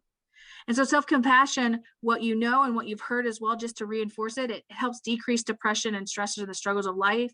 We also know that this will help us in the long run by reducing our perceived stress. And as Claire said, just as I was coming on here as well, is that, you know, self-compassion teaches you to acknowledge and validate your pain rather than ignoring it. So it's that idea that we want to acknowledge what we're going through and not push it away, and that we don't want to ignore painful experiences and just replace them with better ones, but we really want to embrace our suffering and kindness with ourselves so that we can understand the lightness and the darkness of this experience simultaneously. One way to do this is a self-compassion break. And those are beautiful practices that you can look up online. And we also have it reinforced in our self-care plan. It's that idea that we acknowledge that we have when we're feeling overwhelmed, we have moments of suffering, acknowledge that that's a moment of suffering, acknowledge that it's a larger part of life, and then acknowledging how can I care for myself right now. We could speak probably for hours on a self-compassion break, but we have 45 minutes. So what I will say is that investigating into this practice and looking at self-compassion from Kristen Neff is one of the most powerful things you can look into to help with your own self-care plan. And then connecting with other people, that's a positive interpersonal processing. How do we find ways to connect with other people, like laughing and sharing good experiences, expressing gratitude to each other? When we come into work, are we just focusing on kind of sharing our stories of suffering, or are we also having times for moments of levity, sharing some things that are going well, and how contagious that is for us? So how can we do this at work? Maybe taking time to tell someone you appreciate them, doing that at home, right? Letting someone know how much you admire the way they're coping, and spending time sharing stories of joy versus stories of suffering. And my last thing is high quality connections. And high quality connections are the relationships we build with each other. And sometimes when we're stressed, we pull in, we don't connect with others. And so another self-care item is making sure that we have high quality connections. And so when we think about that, is how can we build greater psychological presence with those that we're with every single day? How do we connect with them? How do we just ask, how are you doing? When we ask someone how they're doing, we actually really listen. And then reflectively, they really deeply listen to us back. It's that idea that we are offering ourselves to others and we're just not running through the motions. And when we develop those high quality connections, not only at home, but with our family, we have much more amazing things come about. And then I'm going to let Bruce talk about spirituality. All right, thanks, Nicole. Yeah. So I would love to just have the opportunity to tell you a little bit about what spirituality is. There's a definition that we feel pretty comfortable with. That's a little bit dated now, maybe from 2009. But spirituality is the aspect of humanity that refers to the way individuals seek and express meaning and purpose, and the way they experience their connectedness to the moment, to self, to others, to nature, and to the significant or sacred. Now, we've talked a lot about meaning and purpose today, and connectedness, and I appreciate some of the things that Nicole said, as well as what my colleague Kamau said earlier. But there's another definition that's a lot simpler that I just found recently, and actually came across as I was in a conference with some of the chaplains. It was the definition of spirituality as that which gives you the fullest experience of being human today. And I like this so much. Go ahead to the next slide, Nicole. I like that because what I've really found, as I've continued to dive into spirituality as a chaplain and see many people whose spirituality, of course, is different than my own, but spirituality can change from day to day. I mean, it can include your religion, maybe a symbol or a song or a sacred text or a particular prayer from your own religion, but it can also be nature. And as we talked about before, of seeing the sky or maybe even the stars at night, being able to see the ocean, the trees, the flowers, just breathe in fresh air. I can't tell you how many people I've met even before COVID, but particularly during COVID, who just say, I just want to be able to see the outside. I just want to feel the sun on me. I just want to feel the air blowing. And that those are spiritual moments in their life. And it doesn't have to be a connection of, I'm not trying to be specifically connected to a God, to a deity, to whatever my particular religion is, but it's just a connection that is deeply spiritual within the person. And other things can be recently too with exercise, particularly people who normally do yoga or running or swimming. I'm not recommending necessarily that somebody tries to go out and do yoga or run or swim today and think that there's going to be a spiritual experience. But for some people who do that a lot, I've seen really spiritual distress because people were not able to do that when gyms were closed. Things during the height of the pandemic, people couldn't go and they couldn't do their workout. And these were people that that did that in regular routine. That was just part of who they are, and they couldn't do that. And it was a deep spiritual issue for them to not be able to do their regular routine like that. So that exercise can be that kind of an outlet as well for their spirituality. There's a connection and companionship with family and friends, and I've heard several discussions earlier today about how difficult it was when we couldn't have family and friends come and visit in the hospital. And then even pets, right? And the connections that I've heard talked about our own the spiritual care dogs that we're able to bring up to help not just patients, but also staff as they are able to make rounds in the hospital. But your own pet at home and your hobby, those can be, I thought about some of the hobbies I know people have. I know some ladies who like to quilt, and it's not the needle going through the material as much as it is the socialization and the connection with the other people that they do it with. And so that's what I mean by the hobbies as kind of companionship. But there are other venues too for spirituality, such as artistic expression. If you could draw or color or paint or listen to music or listen to or compose poetry like our friend Kamau does. Those are also ways to connect to spirituality. Go ahead, next slide. So there was an article that really I was interested in from Barbara Markaway. It was a Psychology Today article, and there were really some interesting connections on how spirituality in all those various ways can ease anxiety and depression. The interesting, most treatments for anxiety and depression are rooted in either a pharmacological or a cognitive behavioral perspective. But there are also these other ways that spirituality can help in the recovery process. So some of this, what Barbara puts in here, comes from author Edmund Bourne, who's the author of the Anxiety and Phobia Workbook and another book called Healing Fear.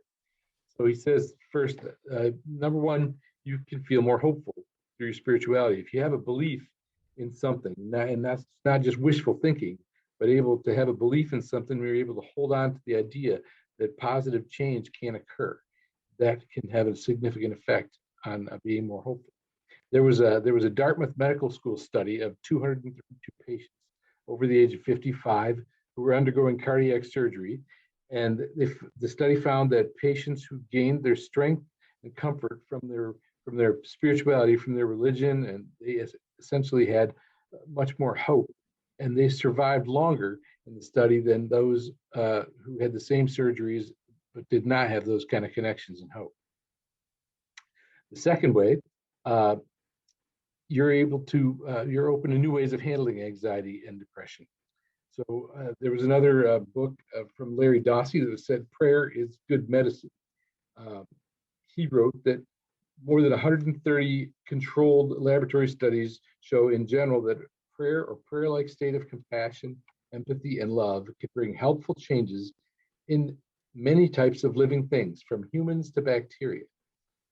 And that doesn't mean that prayer always works, any more than drugs or surgery always work, but that statistically speaking, prayer is effective. So like I said with spirituality, prayer can take many forms. It may involve, like we said before with spirituality, prayer may involve sitting in nature. It may involve caring for a pet, or listening to music, or meditating, or reading inspirational books, or writing in a journal, which we're going to take a little try at later. The list is endless, and there's no really right or wrong way to pray. In essence, it's whatever can connect us and allow us to pause, to reflect on what's central in our lives is a form of prayer. So through your spiritual practice and beliefs, you're better able to cope with anxiety and depression.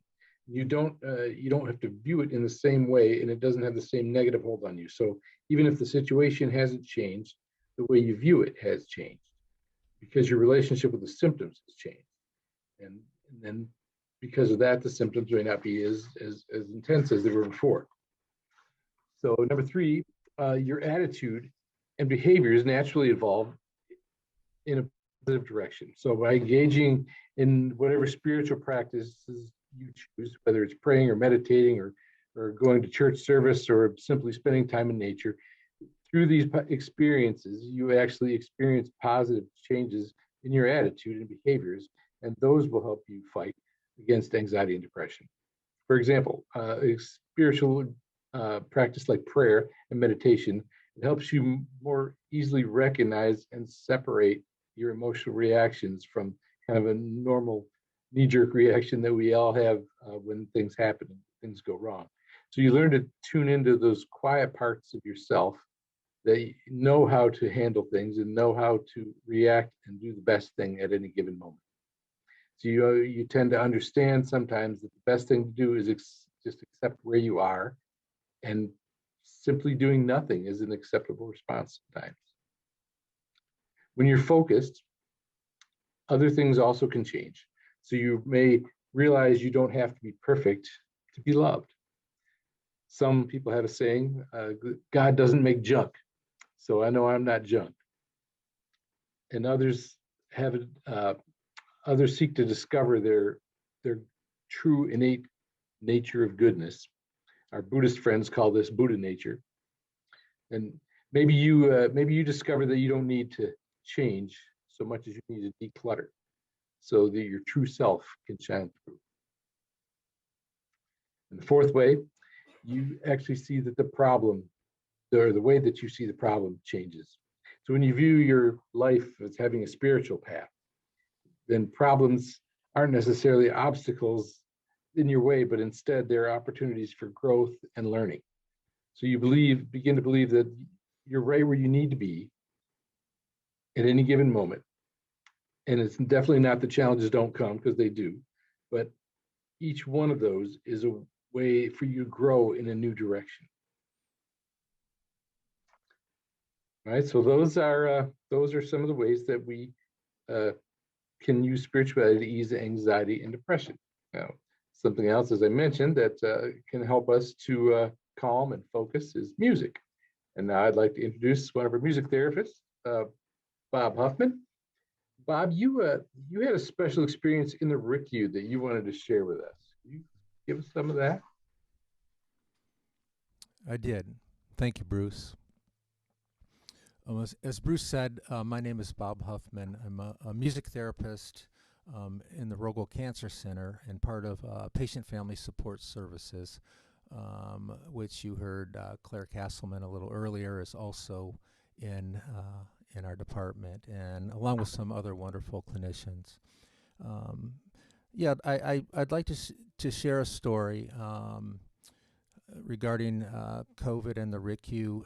It was last year. I'm not sure could have been right around this time, actually. I don't have the exact date, but things were starting to peak. Actually, they were peaking. The whole 12th floor over at Mott was designated for COVID in the RICU. Well, one day I was in the afternoon, toward the end of the day, my supervisor, Donna Murphy, said, "Bob, would you like to come with me? Going to take some food some leftover food from a gathering they had the night before, over to RICU, and maybe you could play some music." I said, "Sure." Well, we get over there, and before you even enter, there was like a decompression room, and now my anxiety's starting to go up a little bit, and then we get in there, and you could just see, I don't know if I want to use the word chaos, but it was busy. People were stressed. It was an intense moment. Anyhow, we met Julie Juno, and I had an earlier contact when I worked in pediatrics with Julie in the ICU over there, and Donna also knew Julie, so she was kind of heading things up, and she pointed us in a direction of a few patients. And what I did, I sat outside the room, and they had 2 cell phones that they used for the unit, and so they called each other on the cell phones. One I had on my lap, so as I played, the other they had in the patient's room, so the patient could hear the music that was being played. Somewhat primitive, but there seemed to be some benefit from that. But I think as important, as I observed while I was playing outside the room in the hallway, I could see how it impacted the staff in a really positive way. And as I said, it was intense. They were stressed, overworked, all the things that you may know and heard about. And I was a bit taken back, to be quite honest, how music had that powerful effect. Just music. It was just something that broke their routine. It gave them a brief respite to forget about things, maybe reflect on a song that they had heard. But it was very powerful. So after that, I continued to go back up there, usually once a week. And I'll be honest, I was a bit fearful. There was no vaccine at that time. Things were still unknown about this virus, and it was scary, but it was well worth it, just seeing the impact that music had on staff. Since then, through our department, I was lucky enough to actually order a incredible speaker. Bose makes it, actually, and that has a battery. It sounds phenomenal. It's only about maybe 1.5 feet tall, and has a couple inputs on the back that I could plug a guitar in, and a microphone as well. And I have a unit that is wireless, so I can have a wireless guitar and a wireless microphone, so I can safely be outside in the hall, and there can be excellent sound in the room now with the patients. But it's been just an incredible experience, and once again, it reinforced the power of music, and how music can be used as a way for, as Bruce was saying, just a way to heal ourselves, to escape,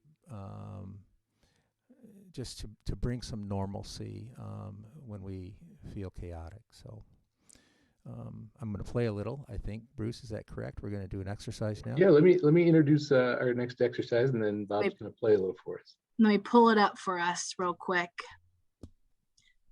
Yeah, so as I had mentioned earlier, we wanted to give you the actual chance to implement some of these practices that we have been talking about. So we're going to do some reflective journaling now. So I invite you, as Nicole is pulling up the slide here so we can see them, but just be prepared. So we're going to you can either grab a pen and pencil or paper, and or you can just pull up an empty document, blank document, and we're going to do a little bit of writing right now. So we have a couple of prompts here. Does it look weird? Is it Looks really sharing too correctly? big. Yeah, it's like it's Okay, hold on oversized. 1 second. Let me stop. I apologize about that, guys.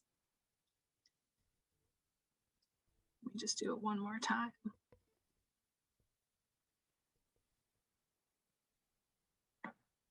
There we go. Perfect. So we have these prompts for you, 2 different ones, and you can choose which one feels right for you and just go ahead and begin writing on it. So the first one is, it's been more than 1 year since our first COVID-19 case. When I reflect on what it felt like at the beginning and what it's been like carrying through it all, I can see that I'm different now as a healthcare provider. Just write on that one if you choose. Or the other one is, what has been the most positive support or learning that I have had over the last year is whatever it is for you.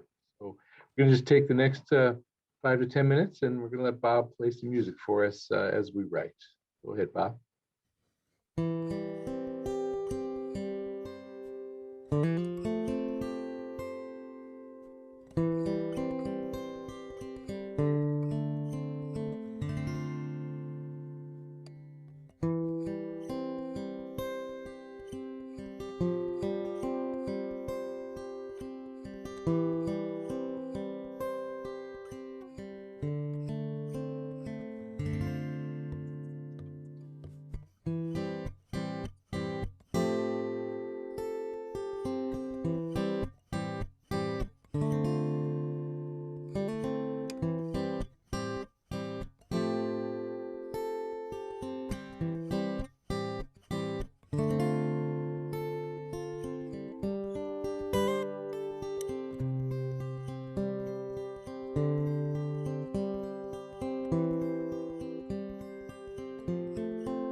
Thanks so much.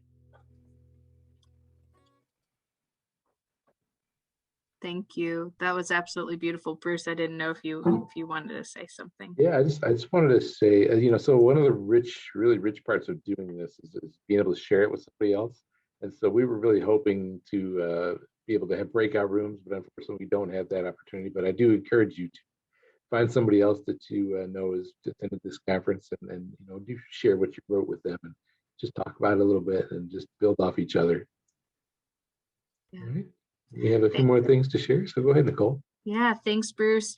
And thanks, Bob, for doing that. I think we don't take time to pause and listen. Even if you didn't reflect, hopefully you did reflect and take that time to kind of think about your last year or things that have been positive because of this experience. Even if you didn't reflect, you got a chance to listen to the music, and sometimes just taking some time and relaxing is just what we need. So hopefully that was a gift, and that was a real gift, Bob. Thank you. Thank you. So as part of the PowerPoint slides that you will get and the things that we have talked about is really about building this self-care plan for ourselves. So you will get a handout that kind of summarizes what Bruce and I have spoken about over this last 45-ish minutes and help you support your kind of overall well-being, and knowing this is a journey. We are uncovering ourselves. We are maybe discovering things about ourselves we didn't know over this last year. And I loved this quote that said, caring for others is important, but COVID-19 taught us that sometimes by caring for yourself, you're caring for others too. And I think that's so important, because I think sometimes it does take us to be overwhelmed to start figuring out, my gosh, what do I need to do for myself? So as part of our PowerPoint slide deck, we also have tons of resources that are self-directed to help you. There's a provider resiliency app that Bruce brought to my attention that looks absolutely phenomenal, that talks about kind of looking at your own skills, reflecting, if this is all about reflecting, and then providing exercises that you could do at your desk. You're doing mindfulness meditations, pocket guide and tips for balancing your professional quality of life. So it's a beautiful app to download on your phone. The American Nurses Association has a well-being initiative. Yes, and Bruce has his up. Yeah, and say that it's something. One of the greatest things on there. It's got a countdown to your next vacation. That's one of my favorite parts. Yes, now that we're all maybe starting to travel just a little. Then the ANA has a well-being initiative that's absolutely beautiful. And these in the slide deck, you'll get they'll live and you can click into it. And the COVID coach actually was created very similar to the provider resiliency app to help with veterans and service members and anyone affected by COVID-19 pandemic. So it's another app to help you with your resiliency. So all of these things just are small little tools that you can embed in your everyday life just to start small on your journey. Also knowing that the Office of Counseling and Workplace Resilience is our internal support system that is free and confidential for all Michigan Medicine employees, and knowing that you can reach out to us 24/7 for any support. I always say that one of the best gifts I gave to my professional and personal life was getting into therapy and taking that time for myself. And I always think that for us to kind of remain in this work and this deep work, sometimes we do need support. And I would say a lot of times we need support. And so one of those things that you can reach out to do is reach out to our office if you've never started therapy before and you're interested in it. You can have one session or multiple sessions up to 6. And because navigating getting into therapy is one of the hardest things you can do. So please know that these resources are out there, and reaching out for help is actually a sign of strength and never a sign of weakness. And then also I put on here some immediate help, because that sometimes we are in crisis, and how to reach out for help as well. The crisis support, a suicide crisis text line, our crisis text line for UMISH is texting UMISH to 741-741, and you'll get connected with a crisis counselor, not a therapist, but somebody just to help you through that kind of high heat of your life and to move you down to a cool place is what they say. So if you have a crisis that you need to reach out for help, those are the resources. And as we'll end, I know we're very close, I just think that we need to come together with our collective understanding of the experiences we've been through. And I think we don't talk about grief, and a lot of us have lived through grief, and our connection is really important. And this is a great podcast. If you haven't discovered it, it's Unlocking Us by Brene Brown. She has amazing topics, about sometimes 30 to 45 minutes. But this podcast with David Kessler where he talked about the 6 stages of grief, he said this: Each person's grief is as unique in their as their fingerprint. But what everyone has in common is that no matter how they grieve, they share the need for their grief to be witnessed. It doesn't mean needing someone to try to lessen it or reframe it for them. The need is for someone to be fully present to the magnitude of the loss without trying to point out the silver lining. It's that idea that our high quality connections and people will share with us, and how can we lean in and be witness to our own grief process and our own things that we are going through, and then how can we be a witness to those that we sit with, and how can we be a listening ear and a kind ear for those around us, and not try to fix or change each other, just to be simply present. And so as we've heard a beautiful story from Bob, and I know we heard a story from Michelle, those stories are who we are. And can we bear witness to them? And can you bear witness to your own story? So as we're moving through this, we can really try to grow those deeper roots as the oak tree does when the storm comes around. And so I know I don't speak just only for myself, but thank you for the opportunity to speak to you today. And with that, I'm going to stop sharing. And then if there's any questions, I know we're maybe right at time, but if there's any questions for us, feel free to put it in. Jeannie, Nicole, there was a question from Jeannie. She wanted more information on the Mind, Body, Strong pilot program. Yeah. Thanks for asking that, Jeannie. So we are doing a study right now on something called Mind, Body, Strong, which is a 7-week CBT, cognitive behavioral therapy, skills-based intervention.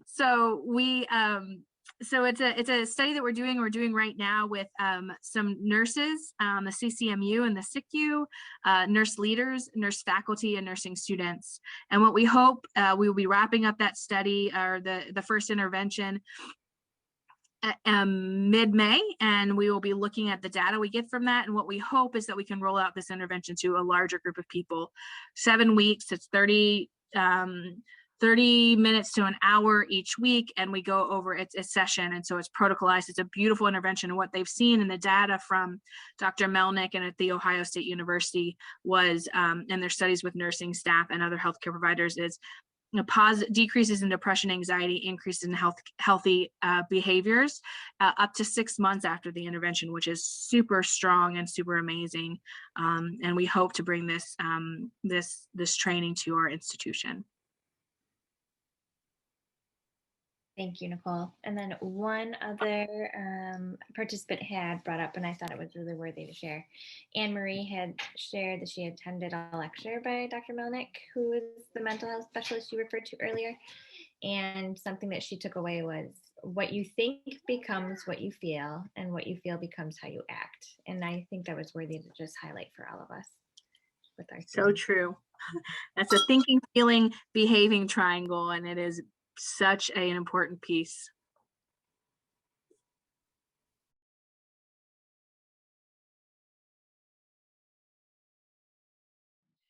Just an FYI for future events in palliative care, we do have our nursing palliative care core curriculum coming up in June 2021.